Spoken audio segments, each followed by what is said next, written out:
Laikam jāsaka labvakar, un es jūs apsveicu ar lielo interesi par viedo lauksaimniecību.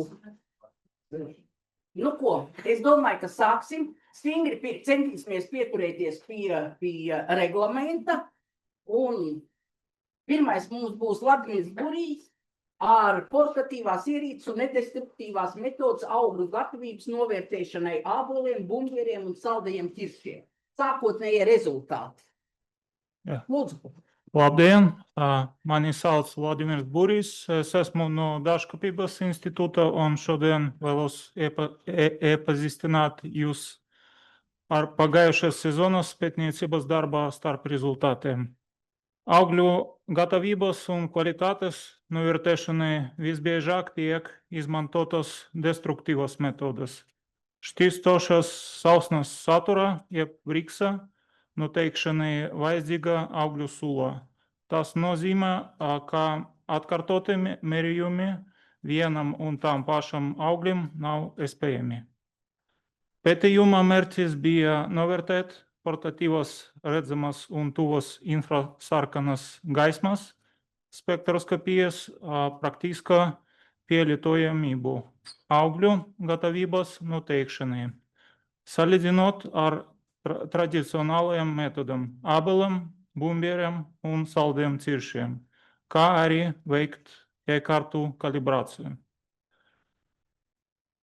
Infrasarkanas gaismas spektroskopija ļauj nedestruktīvi novērtēt kvalitātes parametrus. Iespējams atrast arī sakarības starp augļu gatavības parametriem un chlorofila daudzumu augļu mizā. Šim nolūkam izmantojot portatīvas ierīces kā DA metru. Redzamas un tuvas infrasarkanas gaismas spektroskopijas priekšrocības salīdzinot ar destruktīvu metožu izmantošanu ir metode nebojā augļi, materiālu iespējams saglabāt turpmākiem novērojumiem un pārbaudēm. Iespējams atkārtoti mērīt vienu un to pašu augļi un monitorēt nogatavošanas dinamiku arī uzglabāšanas laikā. Samazina darba patēriņu, masveida augļu vērtēšanu un veicina operativitāti lēmumu pieņemšana par ražas vākšanas termiņiem. Metode pieļauj ērtu, mazāk subjektīvu rezultātu salīdzināšanu, ievērojot vienotu mērījumu protokolu. 2025. gada veikti ābeļu, bumbieru un saldu ķiršu augļu mērījumi, izmantojot portatīvu spektrometru. Katram paraugam izmantoti no 20 ābeliem un bumbieriem līdz 30 saldiem ķiršiem augļiem. Katram augļim reģistrēta spektri no divām pretējām pusēm augļa vidusdaļa. Mērījumi veikti gaismas caurlaidības režīmā no 600 līdz 1000 nanometru diapazonā. Vidēji vienas proves, kura ir 20 līdz 30 augļu, gatavošana un mērīšana ar 3 ierīcēm aizņem aptuveni 1 stundu. Pētījumā tika analizēti 44 ābeļu šķirņu un hibrīdu paraugi, 26 bumbieru un 7 saldu ķiršu paraugi. Kopumā analizējam 1610 augļus un ieguvam vairāk nekā 3200 spektrālos mērījumus. Kā references metodas izmantojam digitālo refraktometru Briksa noteikšanai un DA metra. Ierīce chlorofila daudzuma jeb DA indeksa mērīšanai augļa mizā. Iegūtie rezultāti uzrādīja izteiktu sugas un genotipu ietekmi. Ābolu un bumbieru paraugiem iegūti ļoti augstas ticamības sakarību ciešuma jeb korelācija modeli redzamas un tuvas infrasarkanas gaismas un DA indeksam. Korelācijas koeficients ir no 0,23 līdz 0,29 ar mazam standarta kļūdas vērtībām. Nākamais slaidas ir redzami dažādi abolu un bumbeļu kalibrēšanas grafiku varianti ar atšķirīgu augļu mērījumu datu sadalījumu. Redzams un tuvas infrasarkanas gaismas un briksagrādu sakarību ciešums uzrādīja lielāku mainību. Korelācija no 0,85 līdz 0,27. Konstatēta tikai daļēji genotipu bumberiem. Tas ir šķirnes, piemēram, basu ziemas, D15, AMD 40, 25, 28 un abelēm, piemēram, diamants, H307-246 un LoRa, bet vajakas sakarības robežas no 0,38 līdz 0,84. Kā redzam slaidā, lielākai daļai saldo ciršu iegūts augsts sakarību novērtējums starp redzamas un tuvas infrasarkanas gaismas un šķistošas sausnas saturā ciešumā. Korelācija ir aptuveni 0,27. Iegūti rezultāti apstiprina metodas potenciālu kalpot par alternatīvu destruktīvam metodam cieša sakarībā ar DA indeksu un šķistošas sausnas saturā rāda, kā ierīce spēj objektīvi fiksēt gatavības izmaiņas. Tomēr darbos ir jāturpina. Mūsu nākamie soļi būs atkārtot pētījumu nākamajā sezonā, lai pārbaudītu sezonālā laika apstākļu ietekmi. Novērtēt augļu morfoloģisko īpašību, piemēram, mizas biezuma ietekmi uz mērījumiem, kā arī noteikt konkrētas robežu vērtības lēmumu pieņemšanai par optimālu ražas novākšanas laiku. Paldies par uzmanību. Neliels jautājums par to visible, kas bija tiešiem novērtējums. Jā. Tur ir visiem gandrīz ļoti augsts, kaut kā 9. Kāpēc ir tai vienai šķirnei tā specifiski 0,5? Tagad mēs nezinām pirmie rezultāti, es domāju, jā. Jā, varbūt ar saistīts. Bija dzeltenas un sarkanas šķirnes. Jā. Dažreiz ir sāla, dažreiz nemaz nav. Tā ir viena no tām šķirnēm, kurā ir visgrūtāk noteikt gatavību, tā kā no ārpuses redzot, un tā rezultāti apstiprinājā, ka viņi maz saistās ar to krāsu. Bet viņš ir, tas aparāts ņem līdz 1000 nanometru, ja? Jā. Nu, ja jautājumu vairāk nav, tad mums Daina Feldman turpinās par citu mērīgu instrumentu, par chlorofila indeksu un fluorescents mērījumu pielietojumu dārzkopības institūta ķiršu pētījumos. Tā. Kamēr atveras prezentācijas, varbūt jau sākšu paskaidrojumu, kā plašos laukaugu stādījumos un pasaulē arī lielajos dārzu stādījumos arvien plašāk izmanto attēlu analīzi un vērtē tādu kā zaļuma indeksu vai stresa indeksu. Un ja dienvidu valstīs tā pieeja varbūt no mūsu viedokļa skatoties nav sarežģīta, ka tās vietas, kuras ir zaļas, tur tātad pietiek mitruma veģetācija aug un ir labi, un tās vietas, kuras nav zaļas, tur parasti ir sauss un ir vāji. Bet pie mums šis skats varētu būt tāds, ka ir zaļš, zaļāks, gaišāks zaļš, vēl citādi zaļš, un kā šos visus rādītājus interpretēt.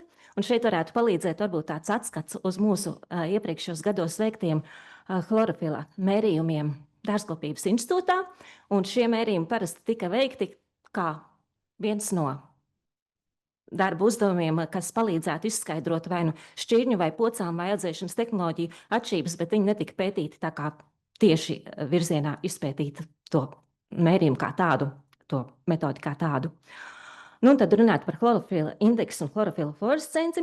Bieži vien šķiet, ka tie ir ļoti, ļoti līdzīgi interpretējumi, bet tie tomēr nav identiski. Tās metodas nav identiskas. Tātad chlorofila indeksa mērījuma pamatā ir auga izmantotās gaismas un augiem vispār neizmantojamās gaismas attiecība. Un šis rādītājs mainās lēni, un lielākoties tas raksturo chlorofila un slāpekļa saturu lapās. Nu, tā ir plašākais pielietojums šāds. Savukārt chlorofila fluorescences mērījumi, tie ņem vērā tikai augiem izmantojamo gaismu un cik lielā mērā augs chlorofils to absorbē un kādu daļu no šīs izmantojamās gaismas tas atstaro.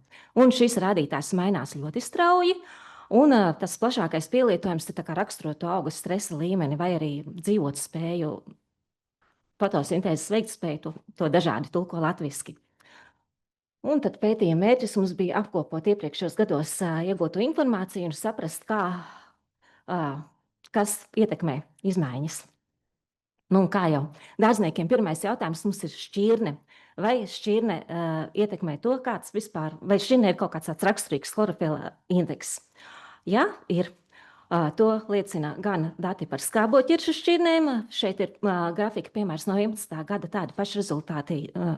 Praktiski tādi paši bija iegūti arī 10. gadā, un saldo ķiršu šķirņu izmēģinājumā, kas ilga 4 gadus, arī 3 no pētījuma gadiem Paulai bija augstāks chlorofila indeks nekā šķirnei mindauge, un savukārt šķirnei mindauge tas bija vienmēr augstāks nekā šķirnei spāniša kirša.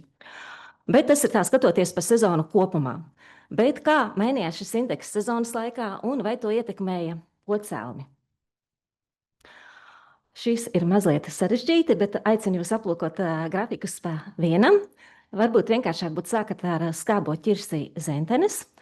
Sarkanie stabiņi mums raksturo chlorofila indeksu 19. gadā, zilie 18. gadā.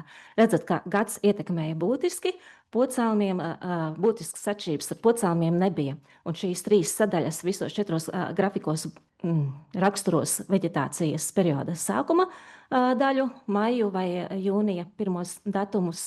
Šeit ir vidusdaļa jūlijas, un šeit ir augusts, un dažos gadījumos arī septembra pirmie mērījumi.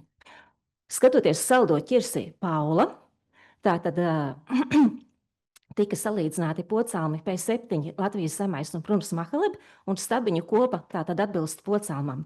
Un šeit katrā no pētījumu gadiem uz pocām Latvijas zemais chlorofila indeks lapās bija augstāks nekā uz pāriem pocāmiem. Un dažus gadus šī ietekme bija būtiska, citus gadus tendence, bet kopumā ņemot, tas bija izteikti. Savukārt saldiem ķiršiem spāniša kirša un mindauge tika pārbaudīti Gizeles sērijas pocāmi, un tā vienkārši uzmetot acis, jūs redzat, ka stabiņi starp pocāmiem atšķiras netik ļoti kā tieši audzēšanas sezonas kā tādas. Pētot šos visus datus sīkāk, redzējām, ka 3 no 4 pētījumu gadiem mindaugam bija vairāk chlorofila uz spēcīga auguma pocāma Gizela 17, spāniša kiršai bija vairāk chlorofila uz pocāma Gizela 5, bet visinteresantākais bija 2019. gads, kas bija izteikti mitrs ar apmākušos laiku, kad augiem lapas kļuva gaišas, transpirācija acīm redzot bija ierobežota, un šādos apstākļos būtiski atšķīrās augi uz pocāma Gizela 12 abām šķirnēm. Uz šī pocāma chlorofila indeks bija zemāks. Kā ir ar audzēšanas sistēmām? Vai arī šeit mēs varam atrast, noķert kaut kādas būtiskās atšķirības, domājot par chlorofila indeksu? Protams, kā audzēšanas sistēmas, tur varbūt summēs vairāk dažādi lauka faktori un atšķirības ir mazāk izteiktas bieži vien. Bet interesanti rezultāti bija 2011. gadā, kad pilienu veida apūdeņošanas variantā chlorofila saturs bija zemāks nekā mulčānu kontrolē. Papētot tuvāk šā gada datus, augsnes mitrums zemāks bija kontrolē, šis nav saistīts ar augsnes mitrumu, savukārt piliena veida atpūtņošanā notika ļoti aktīva augšana. Augšanas rādītāji bija lielāki. Un mēs varam secināt, ka augot straujāk dzinumiem un stumbram, acīm redzot, tas slāpekļu saturs, var teikt, vienkārši atšķēdījās, un tā ir tā saistība. Tad bija tāda ļoti pirmie acu uzmetienā skaisti rezultāti, skatoties ķiršus, kas ir audzēti zem vaina seguma un ar apūdeņošanu, un turpat blakus tai pašā kvartālā bez seguma un bez apūdeņošanas. Un tad audzējot ar segumu, mums klorofila indeks lapās ir augstāks. Taču tagad ir jāatcerās, kā tas mērījums veidojās, ka tā bija gaismas attiecība, un tas gaismas daudzums, kas bija zem tā seguma, viņš jau sākotnēji bija nedaudz zemāks, un tātad to tik vienkāršoti nevarētu uztvert, un ja tur ļoti gribētu kaut ko salīdzināt, tur vajadzētu vēl kādus citus mērījumus ieviest vai lāpa analīzes vai tā. Bet, nu labi, tad indeks mums ir augstāks vai zemāks, bet, nu, vai tas mums ir labi vai slikti, vai mums tagad vairāk augsts vai ražos, vai vispār kas notiks. Ir skatītas korelācijas saldoķiršu šķirnēm, un atkal ir ļoti būtiska šķirnes ietekme, jo ražīgai šķirnei Paula ir novērotas vairāk kārt korelācijas klorofila indeksam ar ražas veidošanās efektivitāti, nu, un saistībā ar augšanu tur ir atkarībā kā no gada vai pozitīva, vai dažkārt varbūt arī negatīva. Spēcīga auguma šķirnei mindauga ir ļoti izteikti katru gadu ir bijušas pozitīvas korelācijas ar klorofila indeksam tieši ar augšanas rādītājiem, bet ne ar ražas veidošanās efektivitāti. Nu, un mērījumi ir veikti jauniem kokiem, iespējams, ka pieauguša koka vecumā tas būtu atšķirīgi, bet, nu, vismaz tajā jaunkoka vecumā tad bija izteikti, ka viņš to spēku virza galvenokārt augšanai. Savukārt šķirnei spāniša kirša, kas pie mums ieceļoja no lietuviešu kolēģiem, bet vārds liecina par vēl vairāk dienvidniecisku izteiksmi, tie rādītāji bija tādi neviennozīmīgi, un man šķiet, tur būtu vairāk jāstāsta, kuros gados viņi varbūt jutās labi tīri temperatūru un citu apstākļu ziņā, un ka tas būtu jāsaist ar šīm korelācijām. Nu tā, tas bija par chlorofila indeksu. Tagad pievēršoties par chlorofila fluorescenci. Tā mums ir skatīta tikai skābiem ķiršiem, un tad tas pirmais jautājums tāpatās par šķirnēm. Vai ir kaut kādas, varbūt mūsu apstākļos jau kaut kādas iezīmes, kas ir raksturīgas šķirnēm? Jā, arī šeit ir iezīmes, kas ir raksturīgas šķirnēm. Mums zemāks rādītājs bija šķirnei tamaris, un arī ir būtiskas atšķirības starp gadiem. Un šeit ar to sarkano līniju ir iezīmētā robeža, ko uzskata par stresa robežu. Ja šie rādītāji būtu zemāki par 0,75, tad mēs uzskatītu, ka augs ir stresā, bet ja tie ir augstāki, tad pieņemam, ka augs jūtas pietiekami labi, un mums, vārdsakot, visas atšķirības ir noritējušas tajā pietiekami labi zonā. Ja mēs pievēršamies individuāliem kokiem un dažādiem datumiem, tad saglabājot to šķirnes rangu, redzam, ka patiesībā ir, katrs koks ir jūties nedaudz citādi tomēr. Un šīs līnijas es atstāju šajā grafikā tādēļ, lai būtu vieglāk izsekot līdzi tam kokam, kurš ir kurš un kā viņš ir sācis un kā viņš ir beidzis to sezonu. Bet tā stingri ņemot, viņas nevar uzskatīt par korektām, jo šeit ir mērījums veikts reizi mēnesī, bet zinot to strauju izmaiņu, patiesībā tur būtu jābūt zigzagam. Nu jā, tā ka ja mēs iegūtu tā stipri daudz šādus datus ar citām metodēm un varētu saistīt ar daudziem dažādiem vides apstākļiem, es pieņemu, te būtu ļoti jauks pamats pētījumiem. Nu šobrīd, protams, mēs varam tur skatīties katru gadu, katru vietu un tad mēģināt tur loģiski kaut ko spekulēt un izskaidrot. Un kāda ir saistība ar kaut kādiem ražas un citiem rādītājiem? Šeit nav grafiku par saistību ar vegetatīvās augšanas rādītājiem, jo kopumā tādi mums neparādījās. Bija saistība ar ražas veidošanās efektivitāti pozitīva klorofila fluorescences rādītājiem, un tie ir tie rādītāji, kas ņemti ir sezonas vidū uz to ražas veidošanās laiku. Un, ja mēs skatāmies uz rādītājiem, kas ir ņemti pēdējā tajā jau vegetācijas sezonas, var teikt, ka otrajā pusē, un kad labiras simptomi jau kaut kur uz lapām bija redzami, tad bija atrodama arī negatīva saistība ar labiras novērtējumu balēs un arī šo stresa rādītāju. Bet, ja mēs ņemtu citā, teiksim, sezonas vidū tos fluorescences rādītājus un saistītu ar labiru, tad šāda saistība neparādītos. Kaut arī literatūrā ir minēts, kā jau pirms... Un tas bija arī pēdējais slaids. Un tātad paldies daudziem iesaistītiem kolēģiem, jo šie visi mērījumi ir stipri darbietilpīgi un laikietilpīgi. Un varam izmantot šīs metodes, bet ir, protams, jādomā par visiem ietekmējušiem faktoriem. Paldies! Jautājumi? Jā, paldies, Dēn. Man ir jautājums, vai šķirnēm ar augstu chlorofila satura intensitāti ir lielāks augšanas potenciāls, piemēram, nelabvēlīgas vidas apstākļos? Nu, tad ir jāskatās. Jo kā jau mēs redzējām, ka skābiem ķiršiem, piemēram, šķirnes ar augstu chlorofila saturu, tiešām bija tās, kuras bija tādas ražīgākas un stabilākas. Savukārt saldiem ķiršiem šķirne mindauge tur tā, jā, tas ir jautājums, ko var turpināt atbildēt. Nu, vēl kādus jautājumus? Tāds metodoloģisks jautājums ar to chlorofila indeksu noteicēju, cik jūs reizes, teiksim, paraugu skaits uz vienu to koku? Principā mēs, kā mums uzsākot šos mērījumus ieteica kolēģi biologi, mēs ņēmām katram kokam 5 viengadīgos dzinumus, ejot riņķī kokam un dzinumu vidusdaļā to lapu mērījām. Un tad katrai šķirnei tur bija vai 3 vai 5 vai pat vairāk koki atkarībā no tā izmēģinājuma, kāds tas izmēģinājuma iekārtojums. Bet tās atšķirības starp, teiksim, dzinumiem nebija izteiktas, bet ļoti, ļoti izteiktas atšķirības no lapu vecuma. Jo, ja paņem nedaudz vecāku vai nedaudz jaunāku lapu, ļoti precīzi nenovērtot to dzinumu vidusdaļu, tad uzreiz ir cits skaidrs, un tu saproti, ka tā nevar un ir jāskait uzmanīgi tas vidusdaļa. Jā, es gribēju pajautāt. Labi. Es gribēju pajautāt par tām FEFM vērtībām, kur atšķirās starp dažādām šķirnēm. Varbūt es nesakoju līdz tam stāstījumam, bet es domāju, vai tas drīzāk nav rādītājs par to, ka šķirnes ar zemāku FEFM ir sliktāk piemērots mūsu augšanas apstākļiem, nekā tas, ka vienkārši šī sugai specifiski ir zemāks FEFM. Varbūt, ja tie augtu citā vietā, varbūt, ka tas tomēr izlīdzinātos. Jā, es domāju noteikti tā. Tas bija vairāk domāts tieši par šiem apstākļiem, bet jā, noteikti tas būtu precīzāk pateikts. Nu, vēl kādu jautājumu var atļauties? Ja ne, tad par šo pašu fluorescences mērītāju Laila stāstīs. Viņa tagad būs noteikusi augu vitalitāti ar šo pašu fluorescences mērītāju.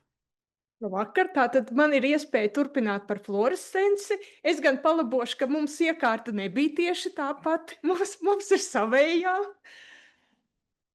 Fluorescences mērīšanu kā tādu mēs mēģinam ieviest mūsu pētījumos, jo tā ir, zināmā mērā pateicīga metode, jo tie augi, kā jau arī iepriekšējā runātāja atzīmēja, mums tas augu materiāls nav jāsabojā, tas augs var turpināt augt, un ja mēs gribam vai nu atkārtot mērīt veikt šos mērījumus, vai kā savādāk šo augu nedrīkst bojāt, tad tas ir iespēja novērtēt, kā augs jūtās, vai mēslošanas apstākļi, vides apstākļi, kādos mēs augu esam ievietojuši, ir atbilstoši auga augšanai.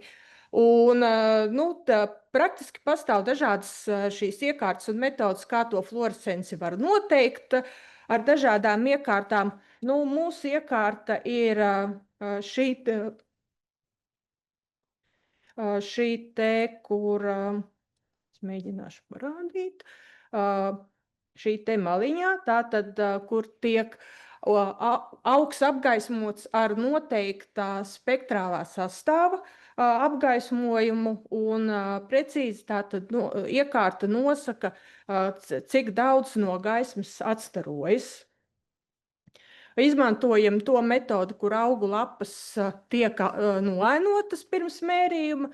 Tātad augiem tiek uzlikti tādi klipši, kas noteiktu laiku, parasti kā minimums 20-30 minūtes ir jānoaino, un tad tiek veikts mērījums, lai noteiktu, tad, cik precīzi augs var izmantot pilnvērtīgi apgaismojumu un cik nevar. Par mūsu izmēģinājumu Tie dati, kurus es jums rādīšu, ir daļa no lielāka izmēģinājuma, un citas iekārtas arī nedestruktīvas šim izmēģinājumam būs arī īsajos ziņojumos. Tātad ar šo izmēģinājumu jūs vēl turpināsiet iepazīties, un analizējām divus suga augus, pupiņas un lapu redīsus. Tātad pupiņas bija izvēlētas kā augs, kurš veido simbiozi tātad ar gumiņbaktērijām, un lapu redīs tātad kā lapu dārzenis. Izmēģinājums bija iekārtots kontrolētos apstākļos laboratorijā, mums audzēšanas telpā rudens periodā. Un izmēģinājumā bija divi tātad faktori, kurus analizējām. Pirmkārt apgaismojums, kur tika iekārtots 3 varianti, divos bija atšķirīgas sarkanās un zilās gaismas, atšķirīga proporcija, un trešais variants, kur tātad bija baltā gaisma, kur šis sarkanais un zilais spektrs bija sabalansēts. Sabalansēts tātad, lai būtu visos variantos vienāda intensitāte. Šeit blakus grafikā, varat redzēt arī šos te gaismas raksturojošās līknes. Otrs faktors, kuru analizējām, bija mikroorganismu preparāti. Bija 2 preparāti, gumiņbaktērijas no mūsu pašu kolekcijas un komerciālais preparāts, tātad Proseed Met, kas tika iegādāts. Atšķirība ir tā, ka gumiņbaktērijas, tas mums bija preparāts, kur ir šī te vienas sugas mikroorganismi. Turpretī šis komerciālais preparāts saturēja vairāku sugu mikroorganismus, tur ir vairāku sugu bacillus, mikorīzes sēnes, tāds mikroorganismu asociācija. Inokulēti bija gan pupiņas, gan lapu sinepes, lapu redīsi. Protams, ka lapu redīsi neveido gumiņus, kā tas ir pupiņām, bet jebkuram mikroorganismam auga sakņu rizosfērā ir miedarbība ar augiem, mikroorganismu darbību ietekmē sakņu eksudāti, kas šajā gadījumā varēja ietekmēt, un arī mikroorganismu šī te darbība var ietekmēt auga augšanu. Tātad mēģinājām novērtēt šo te komplekso ietekmi. Augiem tika analizēti dažādi vairāki vegetatīvie parametri, pupiņām arī ražas kvalitāte. Un attiecībā uz fluorescenci mēģinājām skatīties arī vairākus šos pašus fluorescences, gan fluorescences līkni raksturojošos lielumus, tātad atsevišķus punktus uz līknes, gan arī šos te parametrus, kas ir atvasinātie lielumi, kurus nosaka. Tātad jau iepriekš iepazināties ar šo te FFM attiecību, kas dažādos pētījumos ir viens no biežāk tādiem lietotajiem parametriem, kuru izmanto augu stresa novērtēšanai, un arī tātad šis te vitalitātes indeksi. Tātad kādus mēs rezultātus ieguvām? Šeit stūrītī atstāju teorētiski tātad šādi izskatīto šī fluorescences līkne, uz kuras ir kur dažādus šos punktus, kas ir ar noteiktu laika intervālu novērtēti, apzīmē ar burtiem, un tātad metodikā, ja strādā ar šo te fluorescenci vai lasa kādu literatūru, parasti tātad viņi raksturojas kā šī te OIP metode, kur fluorescence raksturo ar šo līkni. Un tātad tie parametri tiek rēķināti uz atšķirīgiem punktiem. Kāpēc skatījāmies arī šo līkni? Jo viens ir šie aprēķinātie parametri, ko atvasina no līknes, bet arī, ja mēs paskatāmies, kā augi ir jutušies, kā veidojas šī fluorescences līkne dažāda, augiem augot zem dažāda apgaismojuma, tad var redzēt atšķirības. Tātad šeit, kur ir baltā gaisma, šī fluorescences līkne ir bijusi zemāka augiem, kas bija auguši inokulēti ar šo te komplekso mikrobioloģisko preparātu. Un mazliet savādāks šīs līknes uzreiz izpaužās tad, ja augi aug vai nu ar šo te sarkano apgaismojumu dominējot vai zilo.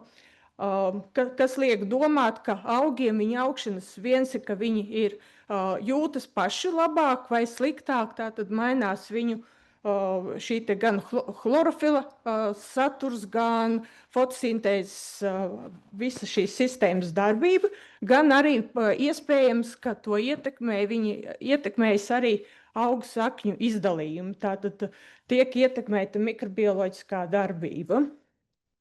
Un, ja pie baltās gaismas šis augi, kas auga ar šo te komplekso mikrobioloģisko preparātu, bija šī līkne tāda zemāk, tad daudz straujāk, ka viņa bija tur, kur auga zem zilā apgaismojuma.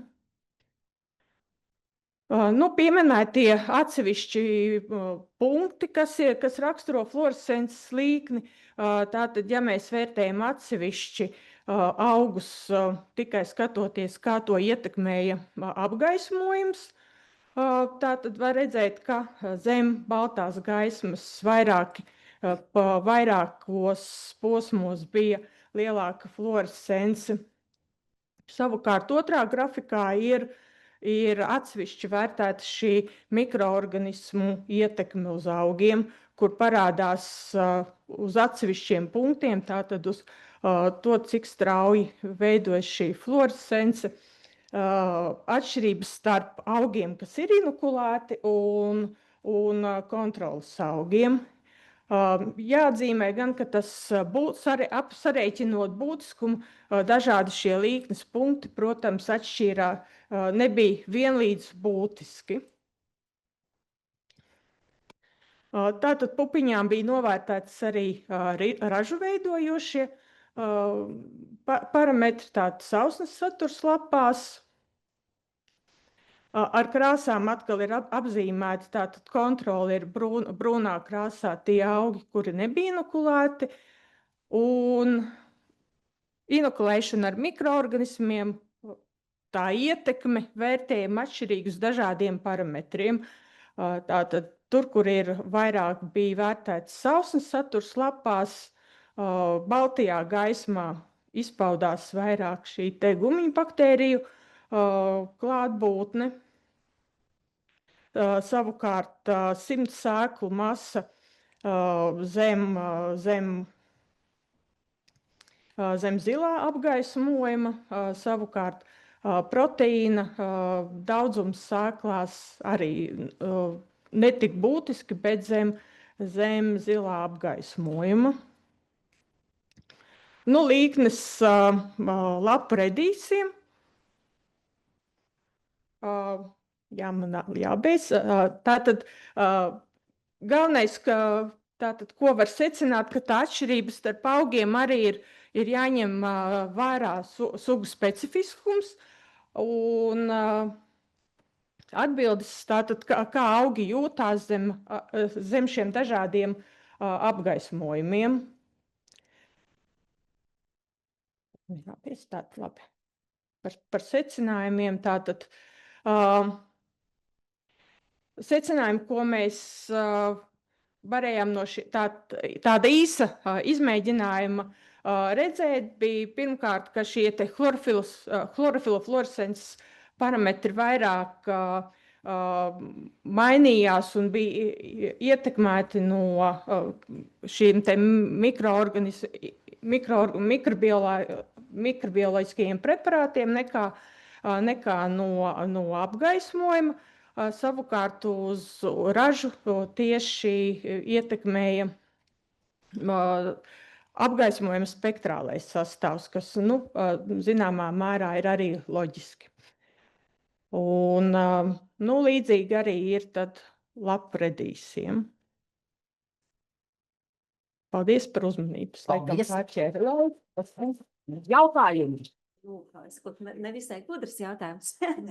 Nu, es lauka apstākļos Diez vai- strādāju ar tiem vienkāršākiem, ar FVPM un arī atsevišķos brīžos ar to P1, PI indeksu. Bet ko tieši nozīmē tas MO, kas vienā no grafikiem bija stipri atšķirīgs tiem? Kāda viņa Tas interpretācija? MO to raksturo vismaz no literatūras, kā vairumā raksturo to, cik strauji tā līkne sākumā līdz tam pirmajam O punktam. Tas leņķis, kā viņš mainās, tad tas raksts. Jā. Vispār pēc teorijas tas izskatās ļoti cerīgi, bet dabā tad turpinām. Ar Gunāru, kurš stāstīs par ābolu kraupja ierosinātāja, neizlasīšu, nedestruktīvu vizuāla diagnostika, izmantojot RGB attēlus. Un vēl trakāks, konvolūcijas neirona tīklus. Labi, labvakar visiem. Atšķirībā no iepriekšējām prezentācijām, kuras bija balstītas uz tādiem ļoti smalkiem un specifiskiem rīkiem un instrumentiem, mana ziņojuma tas rīks, ar kuru mēs darbojāmies un kuru izmantojām, ir pieejams katram no jums. Visdrīzāk ir kabatā vai kādā somiņā, kā jau no kuram. Tātad parastais, ne gluži parastais, bet vieta tālrunis. Un faktiski šī ziņojuma nosaukums varētu teikt ir tāda sava veida esence visai šai prezentācijai. Tātad tā ietver mērķa organismu, tātad tas ir ābeļu kraupis, ko izraisa Ventūrija qualis. Galvenā ideja, kāpēc tas viss tika attīstīts, tātad ir šī nedestruktīvās diagnostikas metodes, ar kurām mēs varam kaut ko noteikt vienai un tai pašai auga daļai atkārtot, nesabojājot viņu. Tātad galvenais tas identifikācijas objekts ir šie RGB attēli, ja vienkāršā valodā runājot, visparastākās fotogrāfijas, ko jūs varat iegūt ar savu vietālruni.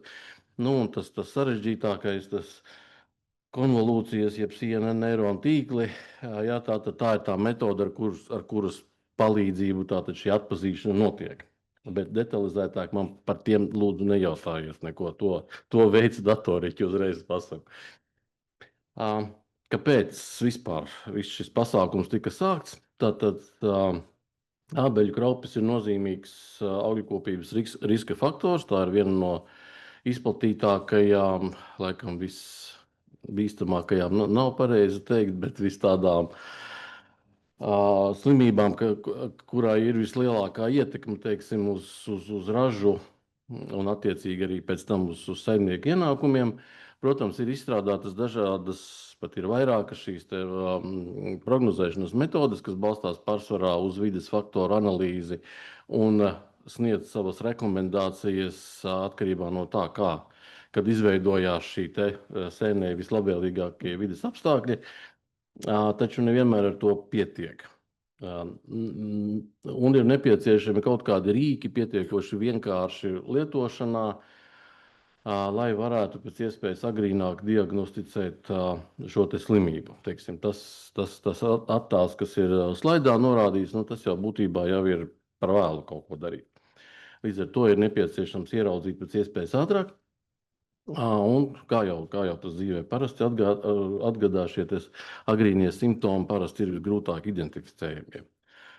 Un bieži vien pat eksperti, kas gadiem, kā teikt, ar to nodarbojas, iet laukā, strādā tieši ar šo slimību, ir reizes, kad pat nepamana tos pašas sākotnējās stadijas. Un līdz šim visa tradicionālā diagnostika pārsvarā balstās uz ekspertu novērojumiem, tā skaitā arī, piemēram, selekcijas projektu ietvaros, kad mēs vērtējam šo selekcijas materiālu izturībai pret slimībām. Līdz šim faktiski visu laiku tas balstās uz ekspertu vērtējumu. Tātad eksperts novērtē balēs attiecīgā genotipa izturību vai ieņēmību pret šo slimību. Un starp ekspertiem, starp citu viedokļu, mēdz arī dalīties, ja, kas ir visnotaļ tāda normāla situācija. Līdz ar to vislabāk būtu rīks, kas tomēr izslēdz šo cilvēka viedokli, ja, un subjektīvismu. Nu, un viens no tādiem potenciāliem risinājumiem ir šīs nedestruktīvās metodes. Tāpēc arī sākotnējais šis pētījuma mērķis bija izstrādāt pietiekoši efektīvu šo nedestruktīvo diagnostikas metodi ābeļu kraupja noteikšanai, identifikācijai, izmantojot visparastākos, teiksim, tā attēlus, ko mēs varam iegūt visparastāko tālruni, vai kameru, tas nav tik būtiski, ja, un pielietojot šo te mašīnu mācīšanās risinājumus, lai viņus atpazītu, un arī novērtētu, teiksim, šī te kraupja izplatības pakāpi uz attiecīgi uz lapām vai uz augļiem, kas ir ļoti nepieciešami priekš zinātnes, ja, lai būtu šie dati pēc iespējas objektīvāki. Tika izvirzīt uzdevumu, izveidot šīs attēlu datu kopas, jo mašīnu mācīšanās bez sagatavotām datu kopām nav īsti iespējama, un, teiksim, tieši saistībā ar kraupju šādu datu kopu arī nebija, vismaz ilgstoši meklējot dažādos repozitorijos atrast neizdevās. Tad bija uzdevums izstrādāt un optimizēt šo CNN modeli lietošanai mobilajā tālrunī, jo, izstrādāt mašīnu mācīšanās modeli, kas strādā uz kaut kāda superdatoru, ir viena lieta, ja, bet iebāzt viņu salīdzinoši vienkāršajā vietālrunī, ja, ir mazliet izaicinoši. Un pēc tam novērtēt šī modeļa precizitāti un veiktspēju. Tātad, kā jau es minēju, pirmais uzdevums bija izveidot šo te datu kopu, šo te attēlu kopu, veikt šīs attēlu kopas anotēšanu, respektīvi ir iegūts attēli, kur ir šis te kraupis dažādās attīstības pakāpēs. Tad ir absolūti, kā teikt, veselas lapas. Otra daļa, kas ietver veselas lapas. Un mēs ielikām arī tādu, kā teikt, fona attēlu kopu, jo nevienmēr tā bilde izdodās tik perfekta. Ja jūs arī pamēģināsiet dārzā bildēt, tur uzpūš vējiņš, lapiņa pakustās, un jums tur kaut kāda miglas bilde sanāk. Ja. Protams, var atkārtot šo te analīzi, bet vislabāk ir, ja šī te programma jau pati saprot, ka tur kaut kas nav kārtībā un izslēdz to no tālākās analīzes. Tādējādi tika izveidota šī te datu kopa, tātad šajā te Kaggle repozitorijā ir atrodama datu kopa gan ar kraupi uz lapām, gan arī ar dažādām kraupju attīstības stadijām uz augļiem. Tā kā, ja jūs, teiksim, mēģināt strādāt pie līdzīgām tēmām un problēmām, laipni lūgt izmantot šo te brīvi pieejamo datu kopu, kas piedāvām tātad ir šī anotētā datu kopa, nevis vienkārši attēlu kaudzīta, ja, bet tie tātad ir anotētie dati. Ja, un izveidota kā klasiska dabisko lauku attēlu kolekcija, tātad ir kraupis, vesela lapa un arī fons. Kopumā tur ir vairāk, katrā no šīm datu kopām ir vairāk nekā 2000 anotētu attēlu standartizētā izmērā.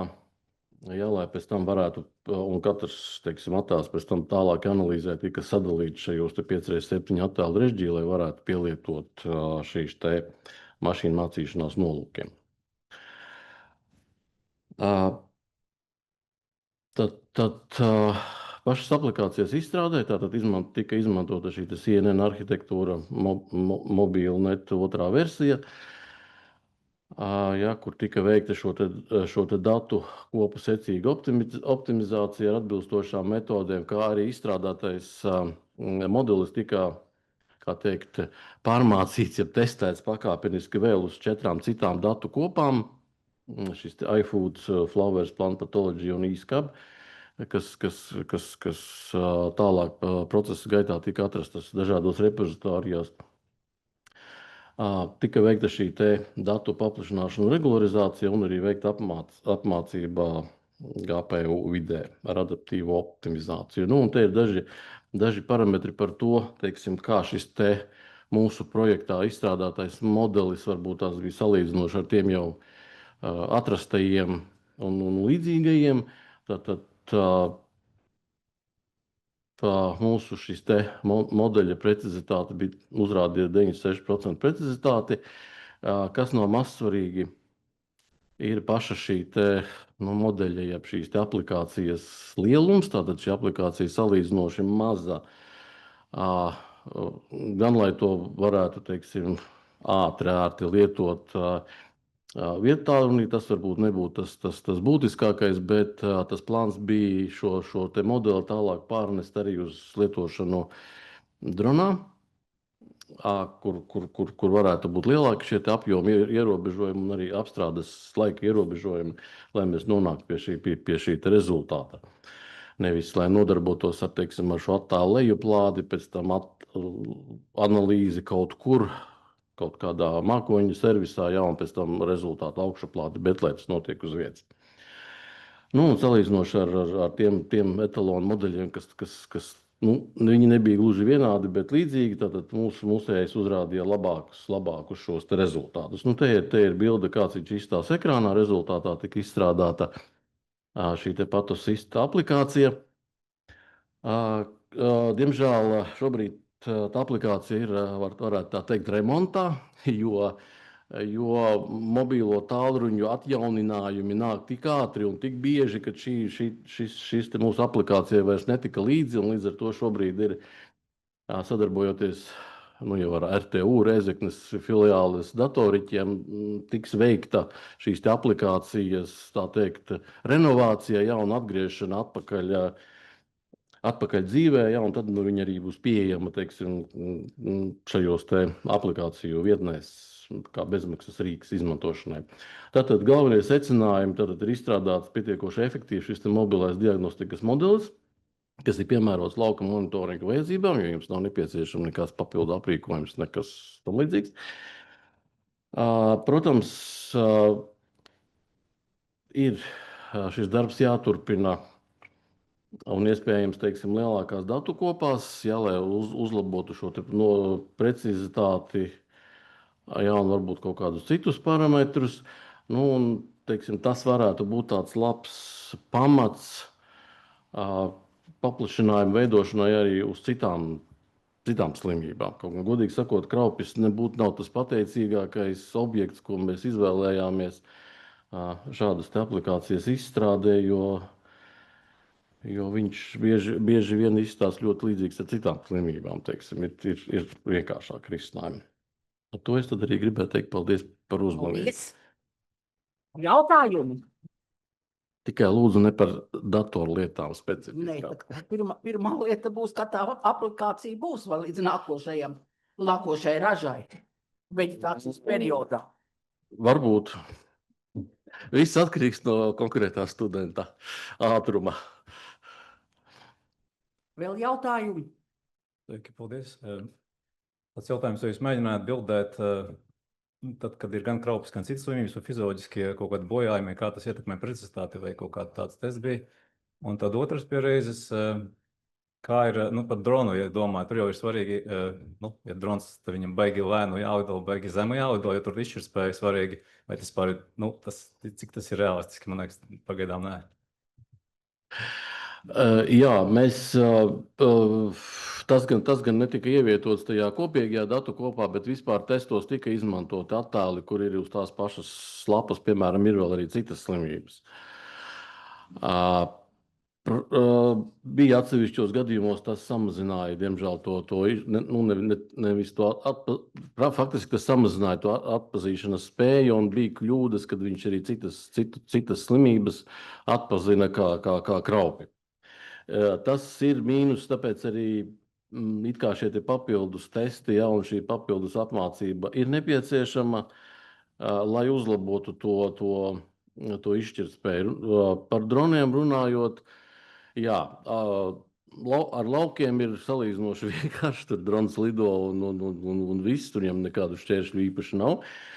Ar augļu dārziem ir mazliet sarežģītāk, jo parasti visas tās lietas, ko mēs gribam redzēt, viņas atrodas, teiksim, tur tā vainagā iekšā starp zariem un vēl visādi. Ir mums cilvēks, kas iemācījās lidot tādā veidā, bet, lai tiešām iegūtu pietiekoši augstas kvalitātes šos te attēlus, tad ir gan jāpanāk šī te lidošanas ātrums viena lieta, bet arī šī te lidošanas stabilitāte, teiksim, tā, lai viņš būtu absolūti stabils tajā attēlu iegūšanas brīdī.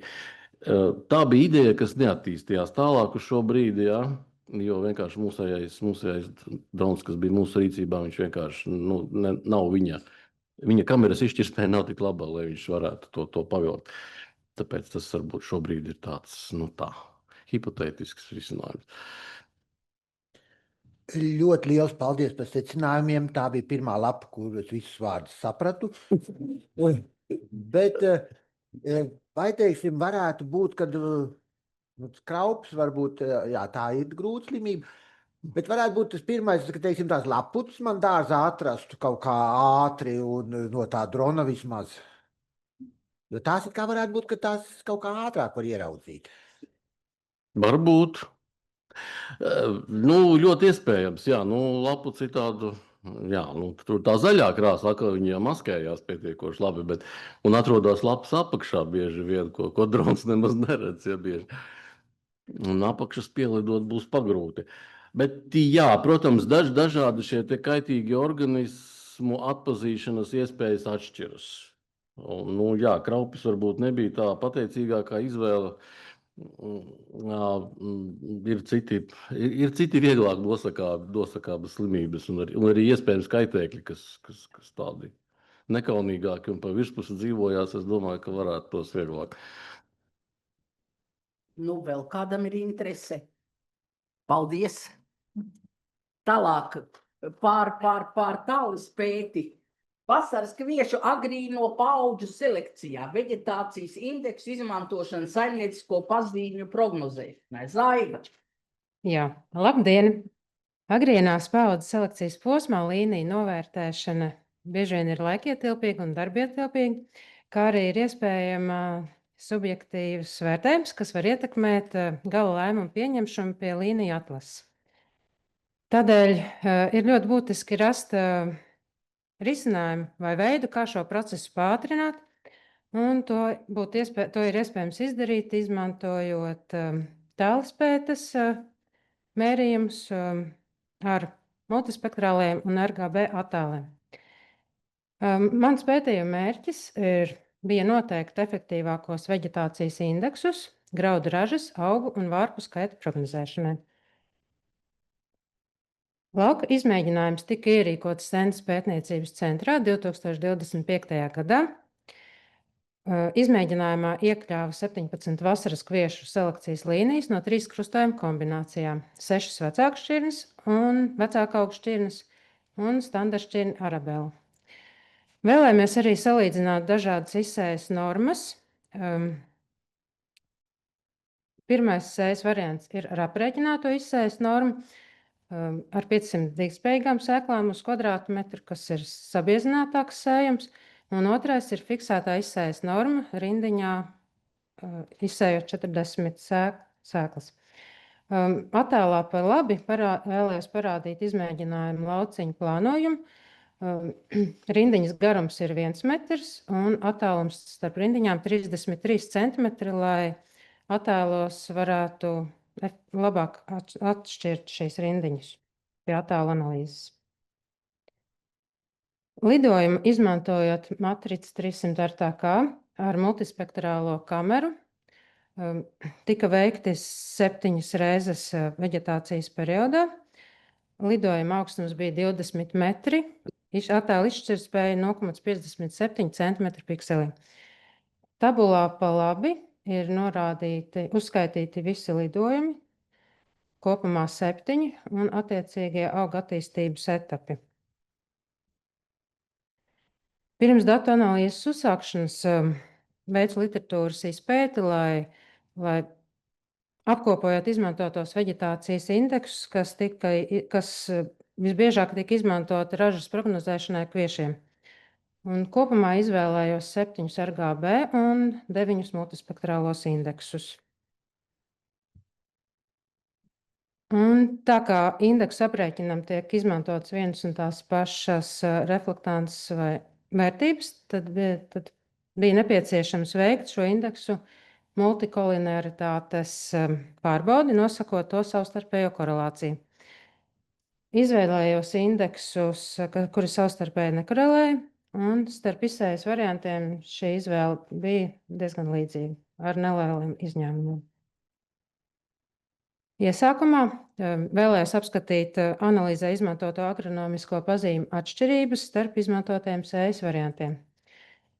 Konstatēju, ka būtiski augstāki rādītāji ir pirmajā sējas variantā, analizētajiem vasaras kviešu genotipiem, un šis fakts liekas diezgan loģiski pie paaugstinātās sējas biezības dēļ. Tomēr tā kā ražas pieaugums nav proporcionāls augu skaita pieaugumam, tad ir iespējama konkurence starp augiem lielākā biezībā. Un tabulā zem attēlas ir redzamas korelatīvās sakarības ražai ar vārpu un augu skaitu abiem sējas variantiem. Ražai ar vārpu skaitu konstatēja vidēji stipru korelāciju abiem sējas variantiem, pēc kā var secināt, ka vārpu skaitam ir lielāka ietekme uz ražas veidošanos. Šajā tēlā redzamas korelācijas sakarības starp veģetācijas indeksiem un augu skaitu, vārpu skaitu un graudu ražu. Abos sējas variantos un dažādos auga attīstības etapos. Un iegūtie dati liecināja, ka korelācija ar augu skaitu ir statistiski vāja. Savukārt vārpu skaits uzrādīja ciešu un pozitīvu korelāciju īpaši sezonas vidū un noslēgumā. Graudu ražas prognozēšanai visaugstākā precizitāte konstatēta vēlīnējos auga attīstības etapos, kad veģetācijas indeksi vispilnīgāk atspoguļo uzkrāto biomasu. Tā kā NDR indeks visos analizētajos lidojumos un abos sējas variantos uzrādīja stabilus rādītājus, tad turpmākajā analīzē izvēlējos tieši šo indeksu. Un, lai novērtētu NDR un graudu ražas sakarības dažādos lidojumos sezonas laikā, izmantoju jaukto efektu modeļa regresijas analīzi. Un šis modelis ņemot vērā, ka mērījumi ir veikti vairākos lidojumos, kur var redzēt par attiecību pa krāsām no 1. līdz 7. lidojumam. Abos sējas variantos šī veģetācijas indeksa koeficientu P vērtība liecina par ļoti spēcīgu un statistiski nozīmīgu pozitīvu sakarību starp NDR un graudu ražu. Un tas norāda, ka NDR indeksu var efektīvi izmantot graudu ražas prognozēšanai. Šajā tabulā redzamas korelatīvās sakarības starp NDR indeksu un graudu ražu pa atsevišķiem lidojumiem. Un var redzēt, ka šī indeksa un ražas sakarība nav noturīga visā veģetācijas periodā. It īpaši tas ir redzams pirmajā sējas variantā, kur 3. un 7. lidojumā sakarība nav statistiski nozīmīga. Savukārt 2. sējas variantā gandrīz visos lidojumos šis indeks būtiski korelē ar graudu ražu, un vēlīnājos auga attīstības etapos sakarība kļūst izteiktāka. Un pēc secinājumiem. Kopumā sējas variants būtiski ietekmēja augu skaitu, vārpu skaitu un graudu ražu. Spektrālie indeksi ciešākās korelācijas uzrādīja vēlākajos auga attīstības etapos, kas norāda uz graudu ražas prognozēšanu iespēju, kad zelmiņu strukturālās atšķirības ir visizteiktākās. NDR indeks visos analizētajos lidojumos un abos sējos variantos bija stabils un statistiski nozīmīgs graudu ražas prognozētājs. Abos sējas variantos visciešākās pozitīvās korelācijas ar graudu ražu konstatētas 3 veģetācijas indeksiem. Tie ir GNDVI, RDVI un RGBVI indeksi. Un visbeidzot, ar bezpilota gaisa kuģi iegūtie multispektrālie un RGB indeksi demonstrē augstu potenciālu ātrai nedestruktīvai un praktiski izmantojama datu ieguve vasaras kviešu agrīnās paudzes līniju fenotvešanai. Paldies! Paldies! Dace kaut ko grib. Paldies! Nu, tie visi saīsinājumi man vajadzētu kabatā tādu kabatas, ko gatavojas? Mums arī. Kabatas portfelīt, ne, bet rokas grāmata ar atšifrējumiem, ja? Kā ir tīri reālajā dzīvē, praktiskajā dzīvē? Ko es varētu kā audzētājs no šī te visa izmantot? Man patīk ar droniem braukt, nu, lidināt, ja? Varu atļauties, es saprotu, multispektrālo kameru un veiksmīgi izmantot. Tie no praktiskā viedokļa. Tālāk, kas ir nākošais solis? Es saprotu, ļoti labi, viss ir zinātnē ļoti labi, līnija fenotopēšanai ļoti labi, saprotams, bet ir tā no praktiskā viedokļa, tas nākošais solis. Jo mēs ļoti labi zinām, vispirms ir jāapmāca, un tad mēs varam izmantot praktiskajā dzīvē. Un, nu, mēs tā kā normāli vidējies cilvēks gribam izmantot arī praktiski. Jā, tas jau laikam ir vienkāršākais. Jā. Drons patīk lidot, bet vēl jau arī visas attēlu pēcapstrādes un analīzes, kā mēs šo visu vispār uzsākām tikai no 21. gada, tā ir, un ne? Un mēs vēl aizvien mācāmies, tas ir sarežģīti. Tātad nākošos 5 gadus. Kaut ko esam jau iemācījušies. Nē, es jautāju tiešām. Es domāju, ka tehnoloģijas ļoti ātri attīstās, ja, un te bija ar visiem atjauninājumiem telefons, ja kaut kas tur atjaunojās, tad kaut kas neiet atkal kopā, bet, nu, šīs lietas reāli mēs arī, nu, ir jāzina, ar ko mums ir jārēķinās. Bet varētu būt, ka pēc 5 gadiem es kā ražotājs varēšu lidināt savu dronu, aprīkot ar to un to un to, un tad no tā man uzreiz datorā vai planšetē ir, tas būtu labi. Un rekomendācijas pie reizes. Artūrs gribēja komentēt.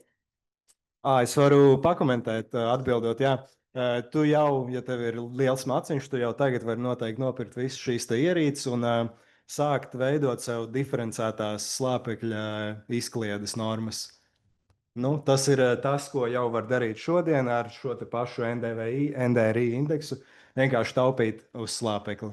Tas ir tas, ko visi zemnieki var. Pārējais jau ir vairāk par indeksiem un vispārējais tas ir vairāk priekš selekcijas un priekš zināt dotajā brīdī. Bet nākotnē noteikti, ka būs. Jā. Vēl? Es jau atkal varu dzīties kaut kādā vispārībā. Jo es laikam nedaudz neuzmanīgi klausījos saku un drusku palaidu garām, vai šie bija 1 vai vairāku gadu dati? 1 gada. Un vai ir kaut kas jau varbūt zināms no citiem pētījumiem, cik liela tā gada ietekme būtu uz tiem indeksiem, vai jūs esat gatavi, ka viņi tā jums stabili saglabāsies, vai tur būs vēl jāskatās, kā to gada ietekmi ņemt vērā? Nu, pilnīgi noteikti jāsaka, gada ietekme ir. Būtu labi, ja mēs šo pašu pētījumu varētu arī atkārtot, bet tā šķiet, ka tas vairs neturpināsies. Kumš secinājums? Būs citi pētījumi. Uz šīs skumjās nots. Laidīsim Dainu vaļā.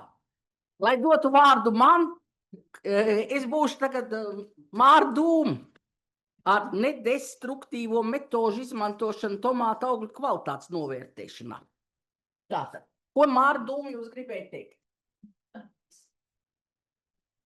Tātad, mārdūmu gribēja jums teikt, ka mēs esam izstrādājuši metodas, lai varētu novērtēt augļu kvalitāti un lai Dacei būtu vēl vairāk ko uztraukties, izstrādājuši veģetācijas indeksus.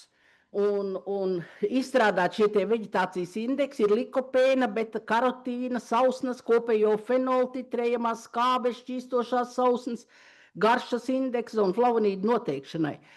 Izmantojot šīs te atstarošanas spektrus un paralēli veicot bioķīmiskās analīzes. Kopumā analizēts 44 tomātu šķirnes ar dažādām augļu krāsām, sarkanie, sārtie, oranžie, dzeltenie un brūnie neiekļāvām, bet mums uzņemti spektri ir arī tie, kas ir raibi un kas ir ritīgi melni. Un šie te atstarošanās spektri ir noteikti izmantojot portatīvo spektroradiometru RS3500 un principā ļoti labs, jo viņš uzņem šo te gaismas atstarošanos no 350 līdz 2500 nanometru diapazonā ar 1 nanometra soli. Tā kā mēs esam ļoti bagāti ar datiem. Pats svarīgākais ir tikai saprast, ko no tiem datiem var dabūt ārā.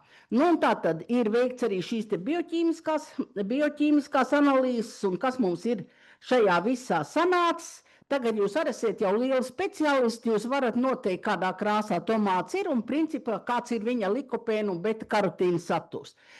Skaidri redzams ir šīs te atšķirīgās līknes, ja, tātad šitā te gaiši dzeltenā, tas ir dzeltenais tomāts, oranžais tomāts, šitas principā sakrītās līknes rozā un sarkaniem, tur ir bišķi mazas niansītes šitajā daļā. Šis te, kas dod to iekritumu uz kaut kādiem 670 nanometriem, tie ir tie, kas ir brūnie tomāti. Ja? Un ar šito pašu iekritumu mēs varam noteikt arī augļa gatavības pakāpi.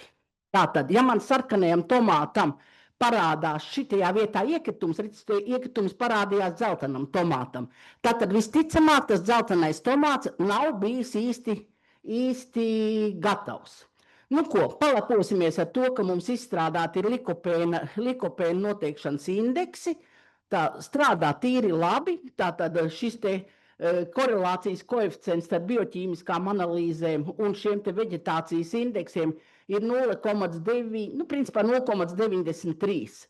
Beta-karotīnam ir bišķi švakāks tas indeks, bet uz vispārējā šīs dienas fona es teikšu, ka izskatās ļoti labi tie skaitļi. Citiem izskatījās švakāk, un tātad tie indeksi ir būtiski. Jāatzīst, ka tieši tāpatās kā Dobeles kolēģim ar to pārējo indeksu, nestoties, ka mums tas vērtis ņem lielākā šajā gaismas, tas ir NIR, ja tad tuvā infrasarkanā un vēl tālāk aiziet, ja līdz 2500. Nekādu lielu tādu, veiksmes stāstu mēs tur nevaram, jo tie parametriem tā korelācija no 0,55 līdz 0,65. Ja? Tā kā, principā varam noteikt. Ja? Tā doma ir, ja varbūt, ka varētu uztaisīt, teiksim, uz šiem parametriem labāk, ja šie te, ņemtu, teiksim, vienas šķirnes tomātus, ja? Kad varētu šie rādītāji šie bioķīmiskie rādītāji varētu būt precīzāki, bet varbūt arī nesanāks. Paldies, tā bija Mārītas runa. Jautājumi? Jā, paldies par prezentāciju. Mans jautājums ir, kā noteicāt gatavības pakāpi tomātiem? Šitiem nebija gatavības pakāpi. Kā tad jūs? Cits darbs bija gatavības pakāpi.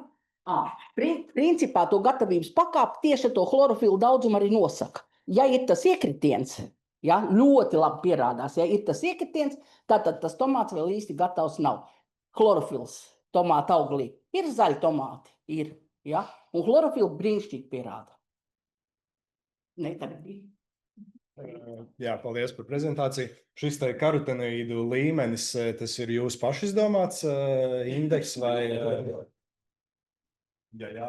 Es saprotu, es gribēju mūsu grupu uzslavēt, jā, tie ir mūsu indeksi, bet es tev iedošu tos spektriņus, ja tu varēsi izveidot arī savā vārdā nosaukt.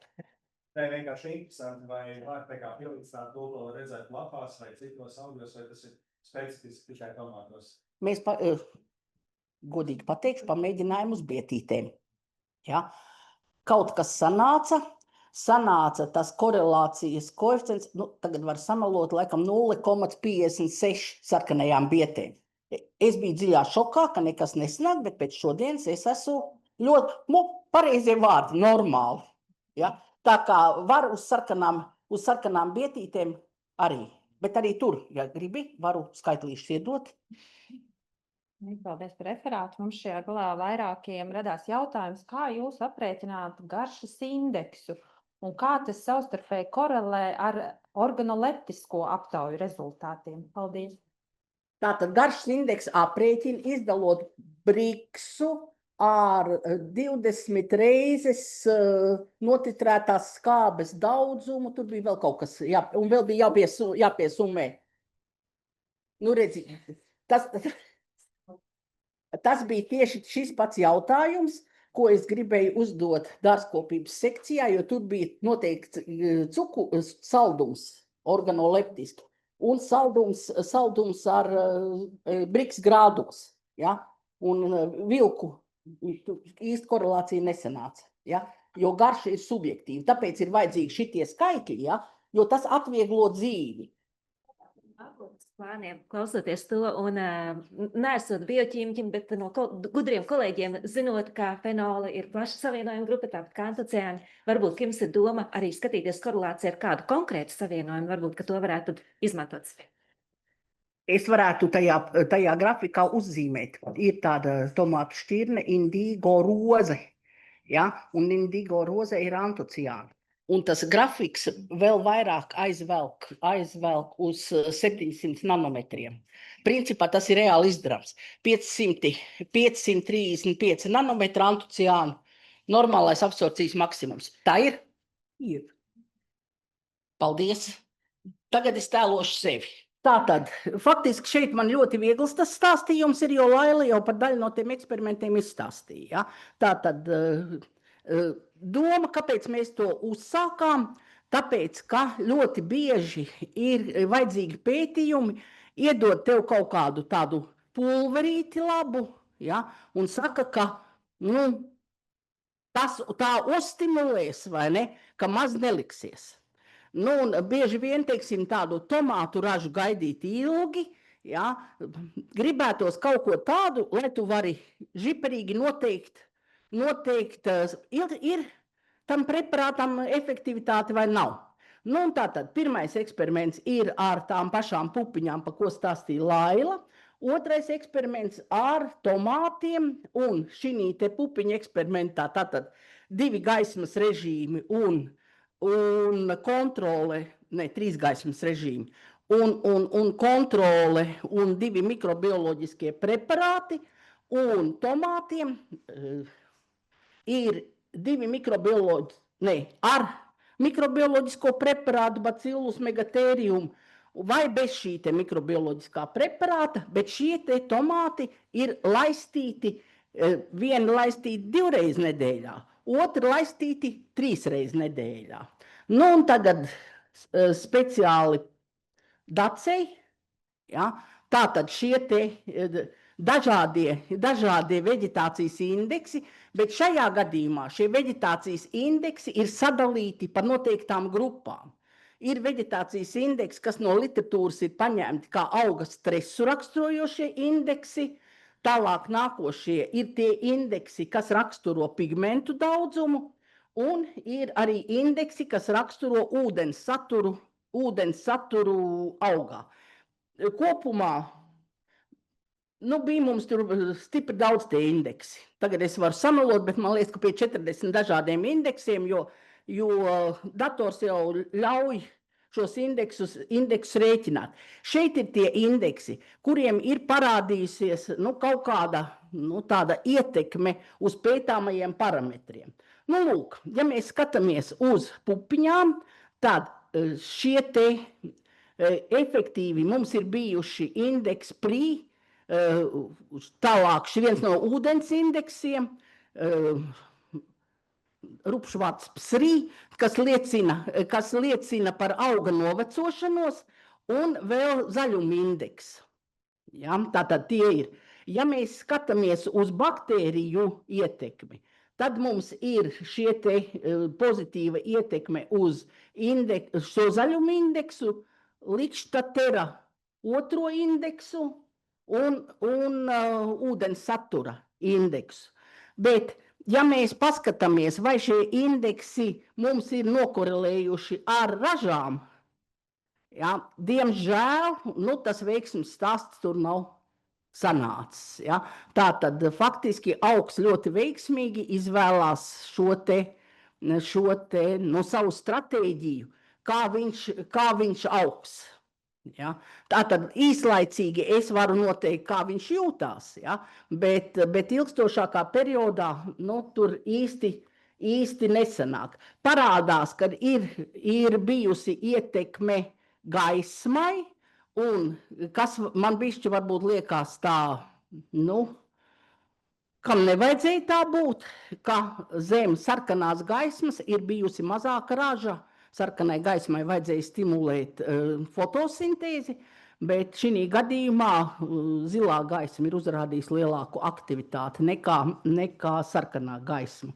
Un tomātiem, nestoties uz to, ka mēs tomātiem 5 reizes mērījām šos te indeksus, parādās šīs te atšķirības. Ja? Tas pats novecošanās indeks parādās, un faktiski šis novecošanās indeks parādās kā viens no jūtīgākajiem, gan attiecībā uz gaismām, gan attiecībā uz mikroorganismu klātbūtni, bet ja mēs paskatāmies uz šiem te korelācijas datiem, tad tieši tas pats, principā mēs nevaram pateikt, ka tur būtu liela korelācija, tātad ar šiem skaitļiem, rūpīgi jāpiestrādā, lai varbūt tur kaut kādu pozitīvu rezultātu dabūtu un sev dzīvi atvieglotu.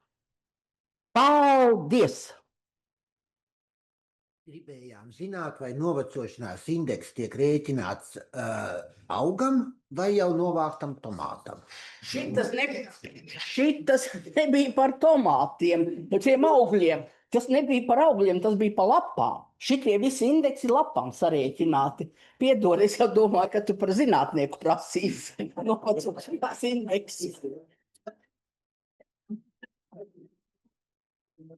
Jā. Novecošanās indeks augu veģetācijas laikā palielinās.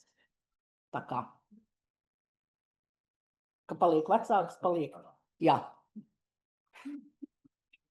Tā, vēl kāds? Labi, nākošais mums būs Edgars. Arī vērtēs tālispēti, izmantos tālispēti ābeļu veselību un novērtēšanu.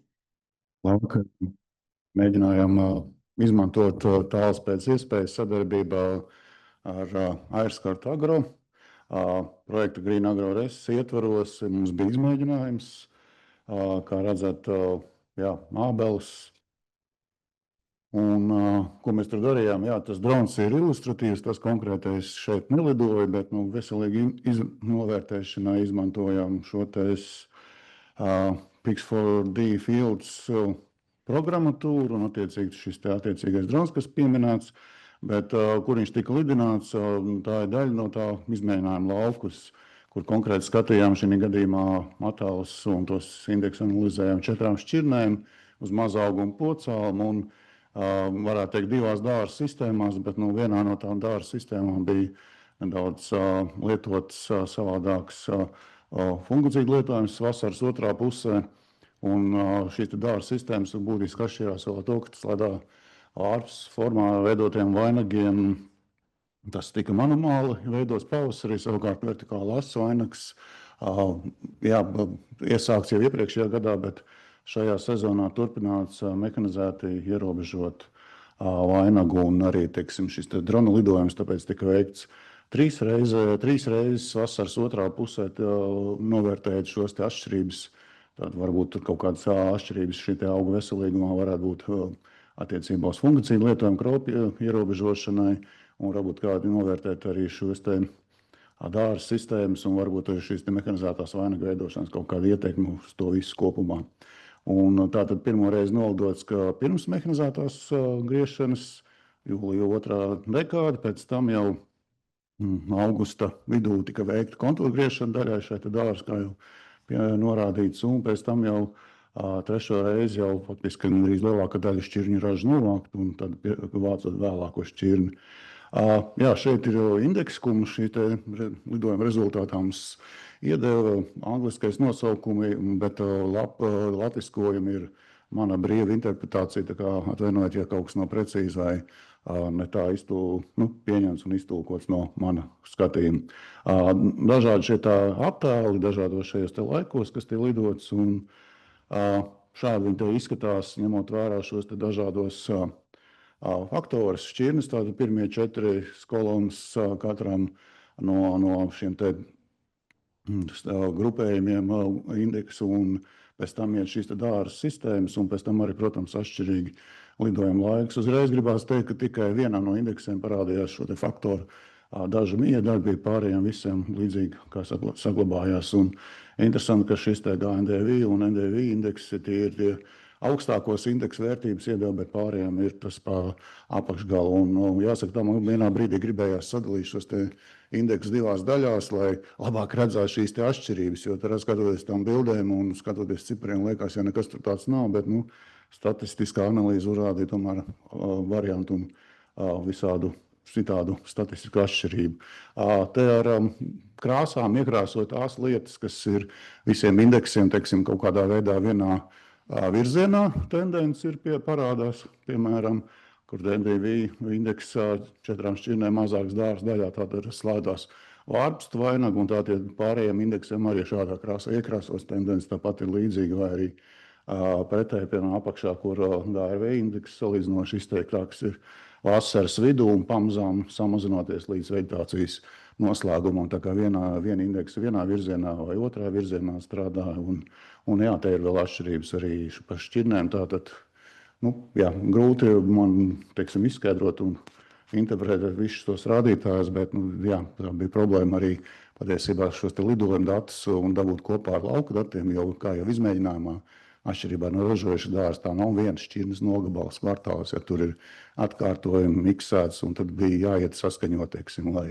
nošķirtu un varētu precīzi pateikt, jā, bildi mums ir, bet kurš tas piksels attiecās uz kuru koku, teiksim, piemēram, lai saprastu un kaut ko analizētu atšķirības variantiem, jā, tad tas bija bišķi sarežģīti, bija jāiet arī zemes darba ar lidojumu, pa gaisu vien nepietiek.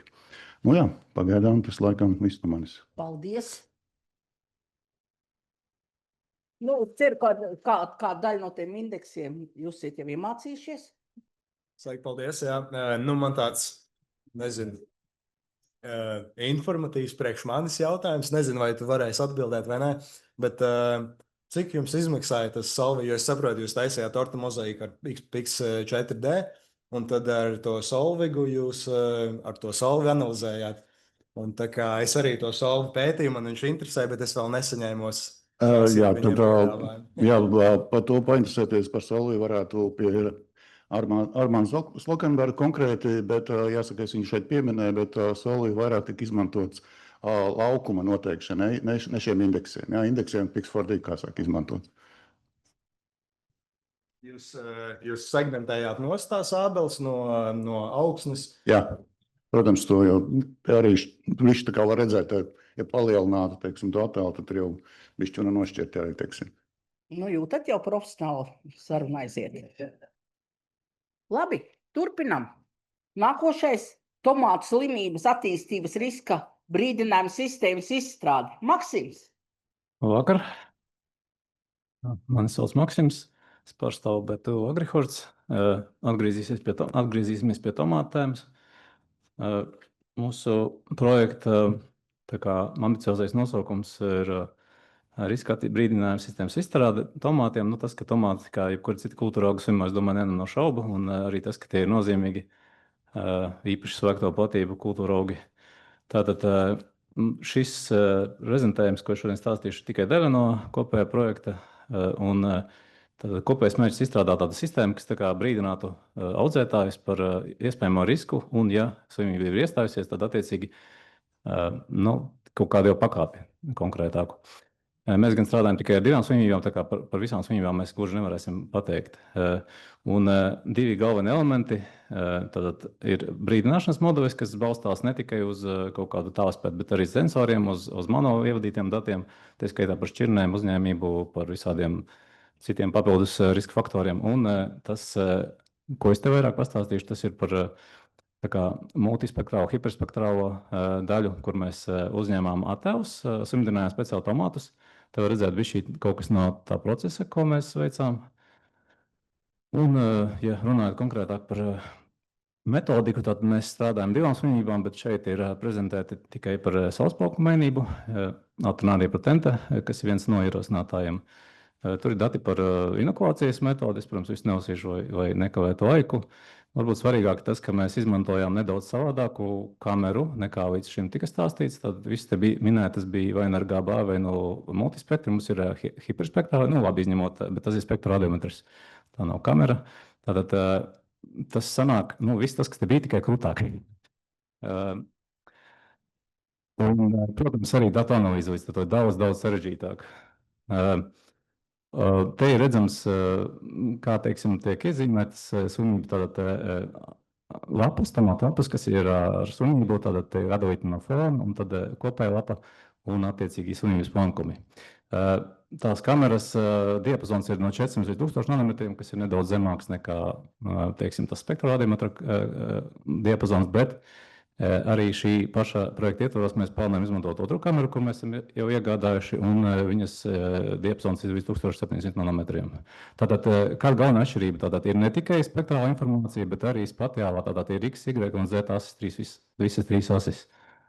Tā, par datu analīzi to veica IT speciālisti, protams, neesmu ļoti spēcīgs tajā, bet, nu, bišķi vairāk saprot, jā. Izmantoja tad anotācija izmantoja label studiju un tad 3 klases, kas jau redzams jātēlā. Un arī bez tiem indeksiem, kur jau te daudzkārt tika minēti, mēs arī izmantojam pēc analīzi, vai saprastu galvenos spektrus, kas visvairāk raksturo slimību. Pie rezultātiem. Tātad kopumā mums tie augumi ir vajag sumot. Jā, tādi bija pretojās. Iemesli varētu būt vairāki. Tas, ka mēs to apguvām metodi no sākuma, tas bija arī savu atstāja to ietekmi. Un tad arī, kā mēs sapratām, mums siltumnīcā, lai gan viņa arī tāda ļoti gudra un advancēta, bet tur mums svārstījās temperatūra, tas bija kaut kas pavasaris agrs, un tas ļoti neobēlīgi ietekmē slimību. Tātad tas ir viens. Kopā mēs tas sanāca no agra pavasara līdz kaut kādai vasaras beigām laikam ieguvām 1000 hiperspektrālos attēlus. Ne visi gan bija tādi izmantojami tālāk, un lielākoties arī viņus anotējām. Tur gan arī nelielas problēmas atradām, kad mums tas darbs būtu jāatkārto daļu vismaz. Tātad PCA, tas ir tas, kur ir galvenās atšķirības šajā grafikā redzams. Tas ir pie pilna spektra, tātad no 400 līdz 1000 nanometriem. Galvenās atšķirības starp slimojošajām augu daļām un veselajām augu daļām bija pie 700 un 936 nanometri. Tur mēs arī griezām nedaudz par cik tur redzējām, kad spektra galā jau liela trūkšņi. Tur dažādiem, kas tos izsauc, tad mēs tad bišķi savādāks ieguvuma rezultātus, bet arī ļoti savā ziņā līdzīgus. Tātad galvenie secinājumi, kas ir šī brīža secinājumi, mēs vēl turpinām darbu, protams, ir tā visa. Tātad PCA mums parādīja, ka nevis chlorofila vai citu pigmentu saturs noteicošais vai atpazīst slimību, bet tieši tā kā jau audu noādīšanās pazīmes, kas ir aiz 700 nanometriem. Līdz 700 tie visi pigmenti pārsvarā. Indeksi bija loģiski iekrita kā citos pētījumos. Tātad tie, indeksi, kas norāda uz kaut ko labu, viņi bija augstāki veselajām augu daļām, un indeksi, kas norāda kaut ko sliktu, viņi bija attiecīgi zemāki. Te ir ielikt daži attēli, tā vizualizācija. Un, jā, mēs tad turpinām darbu, un rezultāti būs vēl precīzāki. Paldies. Paldies.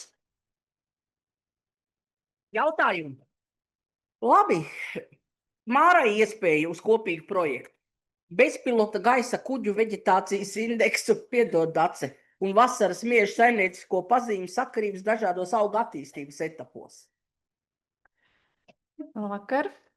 Graudaugu selekcijā ar viena lielāka nozīme ir augsts caurlaidspējas fenotipēšanai, kuru mēs varam veikt lauka apstākļos, jo tas dod iespēju vienlaicīgi novērtēt lielu apjomu, lielu skaitu genotipu. Un šodien prezentācijā Prezentēšu pirmējos rezultātus, kas iegūti vasaras miežu selekcijas programmas ietvarā, pārnesot tās zināšanas un pieredzes, kas gūta vasaras kviešu šajās selekcijas materiāla pētījumos. Un, izmantojot bezpilota gaisa kuģu tālispētes tehnoloģijas, pētījums iekārtots tātad vasaras miežu selekcijas programmas ietvarā Stens pētniecības centra laukos. Lauka dati ir iegūti no 2 blokiem. Pirmais ir dažādu šķirņu, šis salīdzinājums kolekcijas materiāls un vēlīno paudžu selekcijas materiāls. Pirmais ir 5 kvadrātmetru lauciņos un otrs ir 10 kvadrātmetru lauciņos. Un šie tālispētes dati ir iegūti ar multispektrālo kameru 20 metru augstumā un vērtējums veikts 5 auga attīstības etapos. Un aprēķināt tie paši nelēmīgie vegetācijas indeksi, izmantojot gan tuvās infrasarkanās, sarkanās,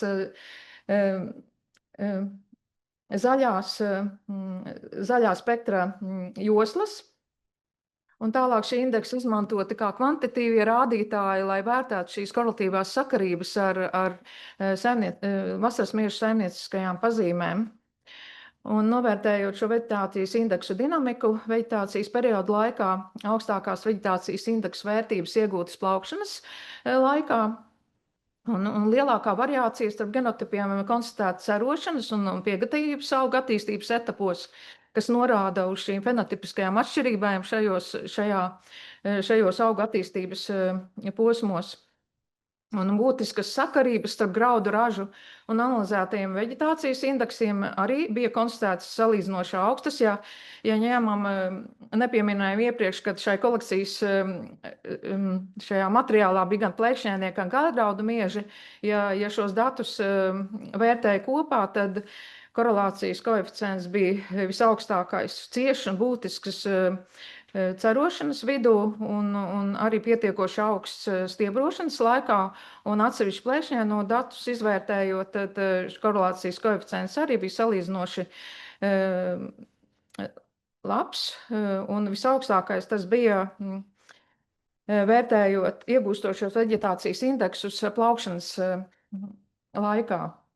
Bet vēlīno paudžu selekcijas līniju audzētavā augstākās korelācijas, kas bija salīdzinoši zemākas nekā šajā kolekcijas materiāla datos, bija iegūtas plaukšanas laikā. Un šeit jūs redzat NDV ortofoto stiebrošanas vidū. Jūs redzat šīs dažādās struktūras, kur var redzēt gan šīs atšķirības, fenotipiskās atšķirības starp lauciņiem, gan arī dažādas šīs ar barības vielām un mitruma apstākļu variabilitāti šī lauka ietvarā, un arī dažādas šīs iespējamās metodoloģiskās nepilnības iekārtojot šo lauku izmēģinājumu, un šī iegūtā papildus informācija par izmēģinājumu lauku telpisko variabilitāti ir ļoti nozīmīga, pēc tam izvērtējot šī selekcijas materiāla šos rezultātus pēc ražas novākšanas. Un aprēķinot šos korelācijas koeficientus, jūs redzat, ka starp šiem vegetācijas indeksiem saimnieciskajām pazīmēm parādās arī būtiskas sakarības. Plaukšanas un piengatavības auga attīstības etapos konstatēts, ka vegetācijas indeksu potenciāli ar tiem var novērtēt veselīgumu. Tad parādās šī negatīva korelācija ar miltrasu un arī ar pundurūsu. Un piengatavības auga attīstības etapā augstākās vegetācija indeksu vērtības bija raksturīgas genotipiem ar vēlākiem plaukšanas datumiem, ar īsāku auga garumu un augstāku veldras izturību. Un arī redzams, ka piengatavības vidū šīs augstākās vegetācijas indeksu vērtības saistītas ar lielāku cietas uzkrāšanos graudos. Šie pirmie viena gada rezultāti rāda, ka uz bezpilota gaisa kuģu balstītā tālspēte ir potenciāls, un tā ir izmantojama vasaras miežu selekcijas materiālu kompleksai novērtēšanai. Un arī tā sniedz papildus informāciju par šo lauka telpisko variabilitāti. Un man arī interesē turpināt šo izpēti, kādas varētu būt sakarības starp šīm korelatīvām sakarībām, ņemot vērā arī šo krāsu dinamiku, kas īpaši izteikti arī miežiem un kā tā ietekmē šo rezultātu. Pētījumi ir jāturpina. Paldies! Paldies! Tev noteikti. Man uzreiz, es varu, jā, protams. Jautājums par to, ko es tagad uzreiz redzu par veldri, un tajā 75. stadijā ir augstas GNDV. Tas nozīmē, ka principā tie augi paliek mitrāki un viņi paliek vēl joprojām zaļi, kamēr viņi ir veldrē, un tāpēc tas indeks ir augsts, vai ne? Iespējams, un es arī saredzu arī šo sakarību, ja parādās šī paaugstinātā sakarība ar graudu ražu, tur arī sava sakarība ir starp šo ražu un arī starp šo fenoloģiju. Ja, jo vēlākiem genotipiem ir arī šis zaļums ilgāk saglabājās. Tā kā tur vēl jāpēta, teiksim, jāgrupē šie genotipi pēc nogatavošanās šīm grupām un jāvērtē atsevišķi. Nav saistīts ar veldri. Jā, veldri droši vien ir tā pazīme, ko mēs varam, teiksim, uz selekcijas lauka novērtēt vizuāli, ja? Varbūt šī nianse ir ļoti svarīga tieši ražošanas apstākļos, kur zemniekiem ir jānovērtē, kāds ir šī lauka stāvoklis ir kopainā, bet jā, kaut kādu informāciju šobrīd es saredzu, kuru mēs varam tālāk analizēt un izmantot arī selekcijas darbā. Kā tad tā interesanti sanāk? Tie labie rādītāji parasti tā kā ir ar plusu, un tagad ir pašās beigās proteīns un cieti. Bija proteīnam tā kā labāk, ka tas indeks ir zemāks, un cietei tā kā augstāks. Tad, tas virziens. Nē, šie ir korelācijas koeficienti, tie nav indeksu vērtības. Ja tās sakarības. Es to klusi saprotu. Ir tā, kad runāt par proteīni un cieti, tad šeit parādās tas pozitīvais efekts, ka cietē ir pozitīva korelācija ar ražu, bet savukārt cietē ir negatīva korelācija ar proteīnu. Tad jau indeks nav vainīgs, tad es vienkārši viņi savā starpā nesatiek. Jūs jautājumus nesapratīs, ko jūs tur saskatījāt? Vai es aizskriešu? Visbiežāk, ka proteīns ir tajos augos, kas ātri nogatavojās. Jā, un tas NDV indeks principā parāda to, cik zaļš ir augs. Un proteīns parasti proteīns ir vairāk tajos kviešos, kas ātrāk nogatavojās, vai kas ir retāki, viņi parasti ir ar mazāku NDV indeksu, tāpēc viņam ir tāda negatīva korelācija ar proteīnu. Lielākoties gadījumu. Bet tur ir sakarības ar cieti, jo cieta un proteīns negatīvi korelē. Paldies. Nākošā runātāja. No graudaugiem pāriem pie kartupeļiem. Slāpekļu nodrošinājuma nedestruktīva novērtēšana kartupeļos. Inese. Labvakar. Tagad mēs atgriežamies pie nedestruktīvajām metodēm un šoreiz pie kartupeļiem. Un kartupeļi ir svarīgi cilvēku uzturu sastāvdaļa. Salīdzinot ar lielāko daļu citiem dārzeņiem ir bagāti ar cilvēkiem nepieciešamajām uzturvielām. Un kartupeļs ir viens no nozīmīgākajiem pārtikas kultūraugiem. Savukārt slāpeklis ir viens no galvenajiem barības elementiem kartupeļu audzēšanā. Tas tieši ietekmē augu augšanu, fotosintēzi, fizioloģiskos procesus un gala ražas veidošanos. Bet slāpekļa satura noteikšanai augos un arī daļās ar tradicionālajām analītiskajām metodēm bieži ir destruktīvas, laikietilpīgas un prasa ķīmiskos reaģentus. Tāpēc šajā pētījumā ir noteikts slāpekļa nodrošinājums kartupeļu lapās un bumbuļos ar nedestruktīvajām metodēm. Eksperimentu laikā kartupeļi audzēti 10 litru veģetācijas traukos, kas pildīti ar augsni, un ir kontrols variants un 2 slāpekļa minerālu mēslu normas un 3 dažādas kartupeļu šķirnes. Un veģetācijas periodā kartupeļiem augšējām un apakšējām lapām 3 reizes ir noteikti atstrošanās spektri. Un no šiem iegūtajiem spektriem tika aprēķināti dažādi veģetācijas indeksi. Un kartupeļu bumbuļos savukārt slāpeklis tika noteikts izmantojot šo tuvās infrasarkanās gaismas arī spektru, bet ar citu iekārtu, un kurā ir jau uzņemti šie kalibrācijas spektri un līdz ar to salīdzināti. Un ieguvām to, ka kartupeļu lapās šis NDVI veģetācijas indeks vidēji bija lielāks par 0,7, liecinot, ka kartupeļu lapās slāpekļu nodrošinājums bija pietiekams. Nebija novērojams būtiskas atšķirības starp augšējām un apakšējām lapām, un savukārt veģetācijas indeks uzrādīja būtiskas atšķirības starp kartupeļu šķirnēm. Savukārt, ja mēs skatāmies uz kartupeļu bumbuļiem, tad slāpekļa saturs bija no 0,67 līdz 1,72%. Lielākais slāpekļa saturs bija veģetācijas traukos ar lielāko slāpekļu mēslojumu normu šķirnē prelma, bet mazākais šķirnē jogla. Slāpekļa saturu būtiski ietekmē gan šķirne, gan slāpekļu mēslojuma norma, gan kā arī pastāvēja būtiski abu faktoru miedarbība.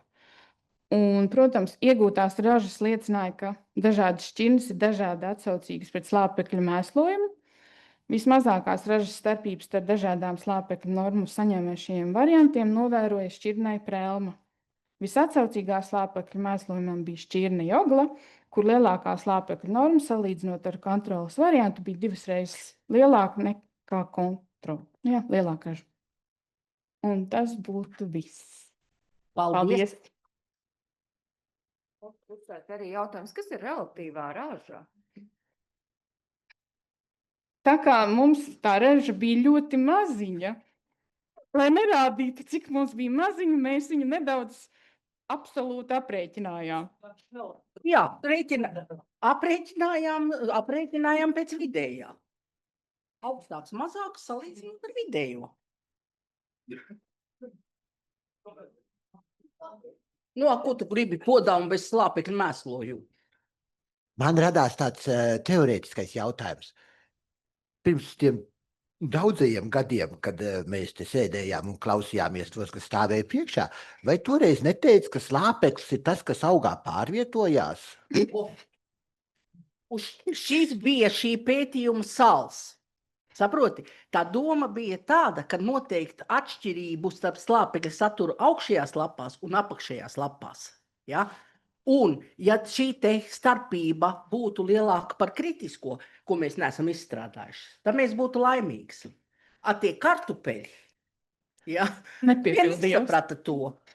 Ja, viņi uztaisīja mazāk dzinumus, bet tās lapas, cik bija zaļas, tik viņas zaļas arī palika. Saprot, viņiem ir citādāka stratēģija tajā visā.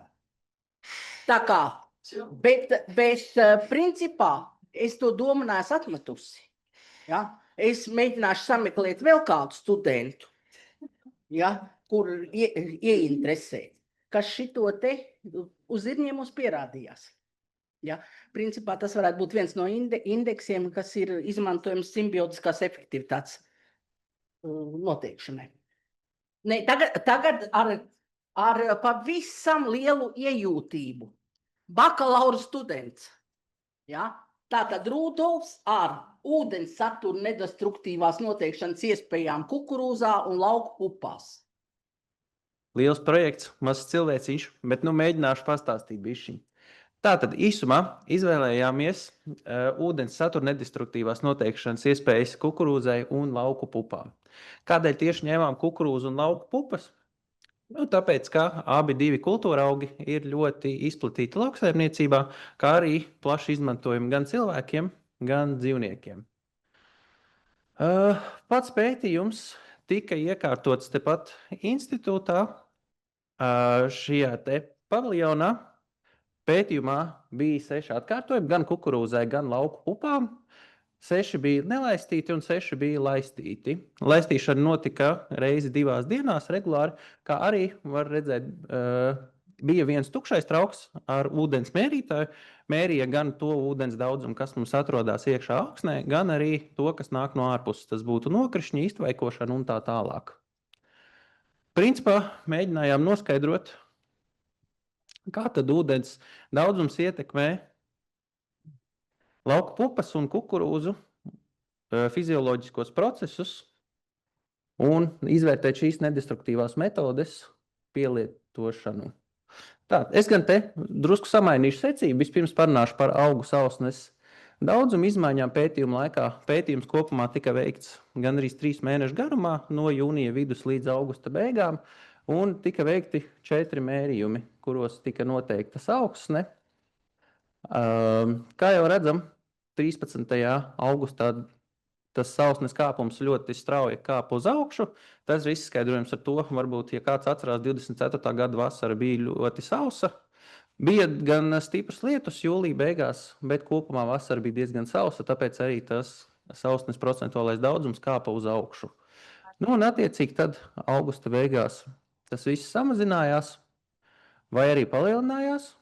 Lielākā palielināšanās ir novērojama laistītajām pupām un samazināšanās nelaistītai kukurūzai. Tad patīšu drusku atpakaļ un parunāšu nedaudz par šo spektrālo indeksu korelāciju. Apakšā varam redzēt vidējās vērtības, kā arī nosaukumus.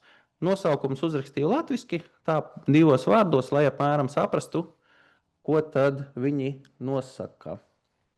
Visstiprākā korelācija mums ir ar GNDVI indeksu. Tur arī kā lai saka, stiprāk pierāda pozitīvo reakciju, nevis reakciju, bet korelāciju.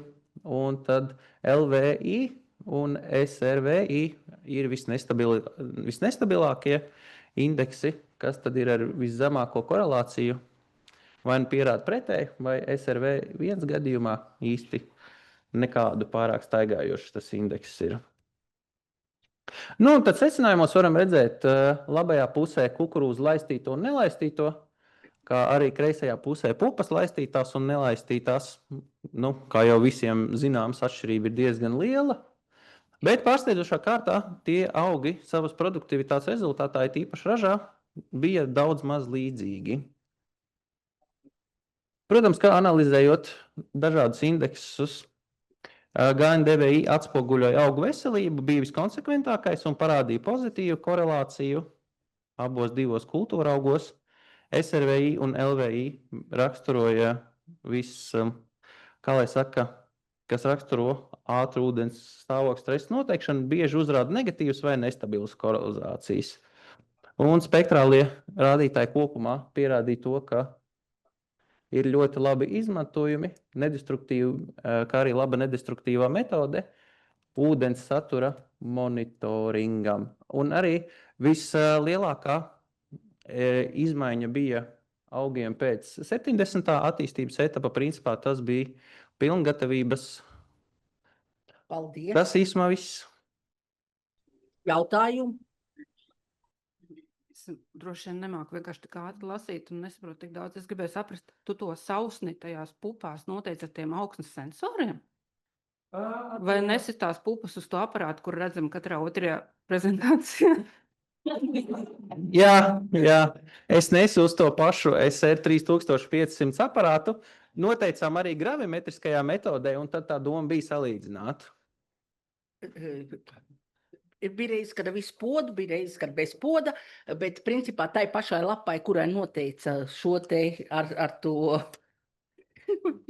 aparātu, kas ir redzams katrā otrā prezentācijā, tā pati lapa tika nogriezta kaut kāda daļa vai ne, un izlīdz žāvēt.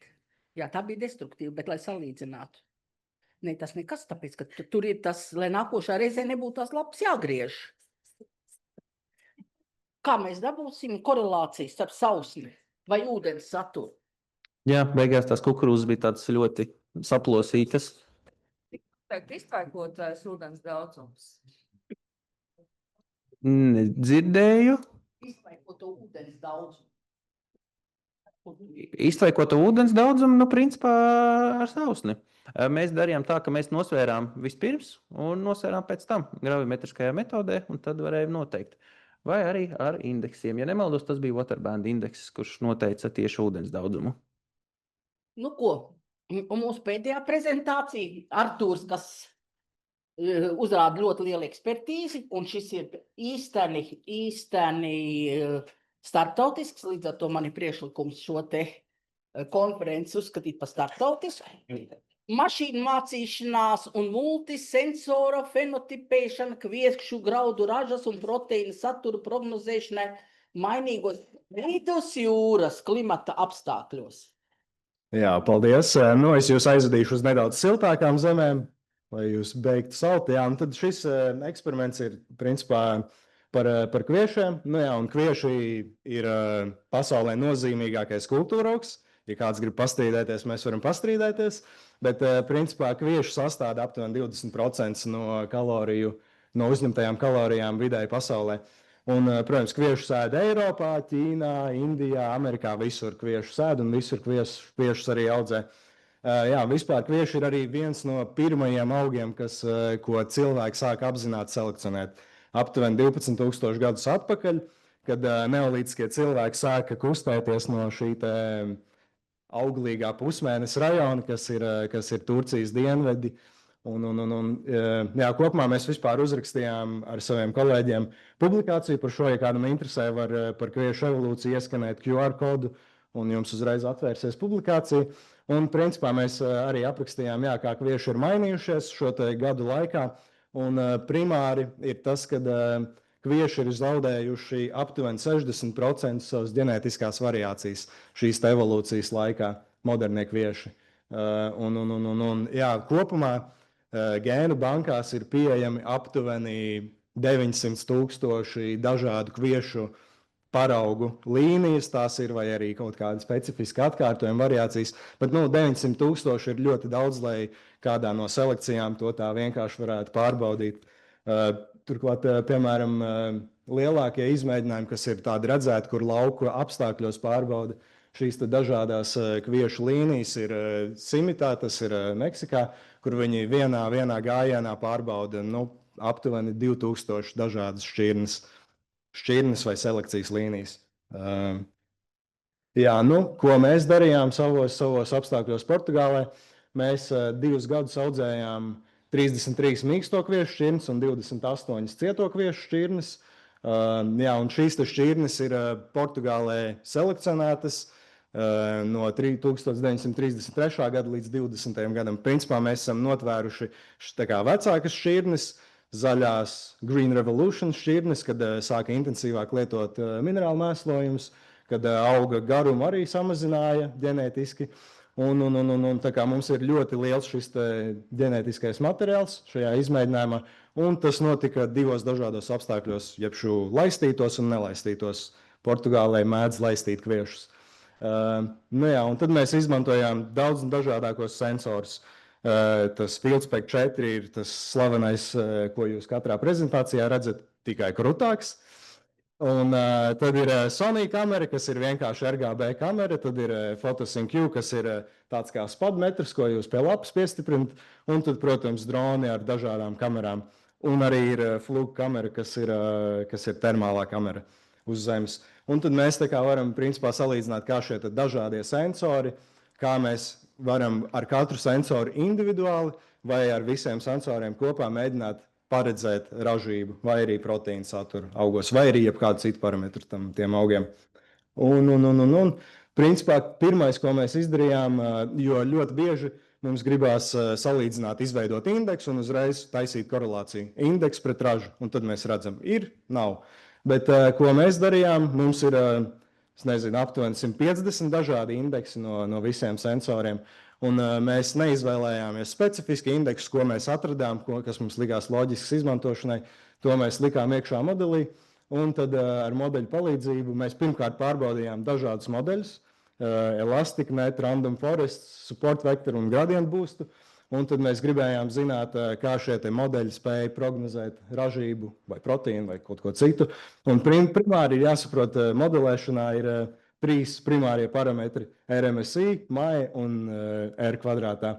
Un tie pirmie divi principā parāda, cik tuvu mēs prognozējam ražību, jo mēs, piemēram, atsevišķos gadījumos bijām 400 kg tuvumā ražas paredzēšanai.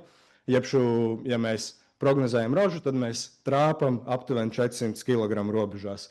Un tad ir R-skvērt, tā kā cik labi šīs te modelis izskaidro datu daudzveidību. Nu jā, un tad mēs mēģinājām salīdzināt, ko ir labāk darīt, izmantot kaut kādus specifiskus sensorus vai izmantot visus sensorus kopā.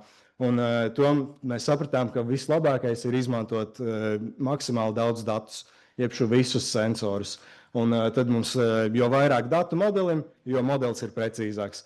Jo labāk modelis spēj skaidrot dažādās atšķirības. Nu, tādā ziņā mums tā kolekcija ir savā ziņā nepateicīga, jo mums ir ļoti atšķirīgas šīs te kviešu šķirnes.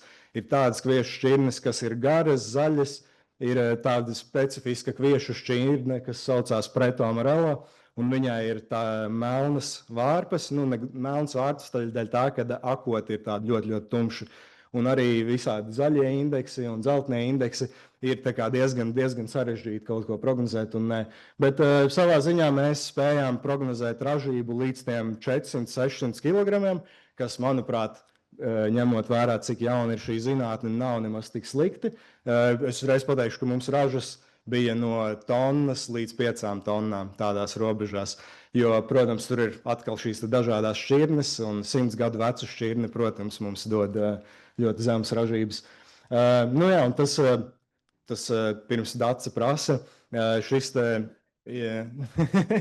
tas, kā šos datus var nākotnē izmantot tādā kā ražošanas līmenī, vai varbūt ne ražošanas līmenī, bet tādā plašā selekcijas līmenī, ir, ja mēs gribam pārbaudīt lielu šķirņu skaitu, protams, mēs šo te varam diezgan ātri izdarīt, atnāc ar dronu, ar kaut kādiem citiem sensoriem ātri nolido uz lauka un gatavs, un var vienā laidienā šīs te visas 2000 šķirnes pārbaudīt. Un, ja mēs spējam prognozēt ražību precīzi, tas nozīmē, ka mums principā varbūt mēs varētu šos te atsevišķos lauciņus specifiski ar mazo kombainu nekult. Un ja mēs nekuļam katru mazo lauciņu ar kombainu, tie ir milzīgi ietaupījumi selekcionāram. Tā kā, jā, paldies, jautājumi. Un noslēgumā es gribētu pateikt milzīgi paldies Inai Alsiņai par to, ka viņi noorganizēja šo te pasākumu priekš mums visiem. Tā kā liels tev paldies, aplausi. Es atkal gribētu pateikt jums lielu paldies tiem, kas ir uzstājušies, un arī tiem, kas ir spējuši noklausīties. Mēs esam sevi parādījuši, jūs redzat, uz ko mēs katrs esam spējīgs, ja? Nu, un kas mums katram ir, ar ko palielīties. Paldies! Vēl kāds grib kaut ko teikt? Man ir jautājums, tais modeļos šķirnes vai vismaz šķirņu grupējums, kā tām to īpašībām tiek iekļauts iekšā? Pa šķirnēm mēs īsti negrupējām, bet mēs varam arī grupēt pa tiem izlaidumu gadiem. Dotajā brīdī es biju sagrupējis pa tiem mūsu treatmentiem. Nu, tā kā, ja mums bija maizes kvieši, mums bija cietie kvieši laistītos un nelaistītos apstākļos, un tad es viņus attiecīgi tādās grupās veidoju. Bet tad priekš tās modeļu spējas es viņus atpakaļ liku kopā, lai izvērtētu, jo ir tā, ka, ja es skatos uz kaut ko ļoti izolēti, protams, var iegūt daudz labākus datus un daudz spēcīgākus datus, bet tā mana doma bija skatīties uz maksimāli plašu šo te šķirņu skaitu, lai tiešām pārbaudītu, vai cik ļoti labi tas ir iespējams. Jo ar to domu, ja to izmantos selekcijā, lai meklētu atšķirības starp dažādām līnijām, nav garantijas, ka mums šīs šķirnes un līnijas būs līdzīgas, jo iespējams, ka viņas būs ļoti atšķirīgas un dažādas. Paldies! Droši rakstiet. Jā.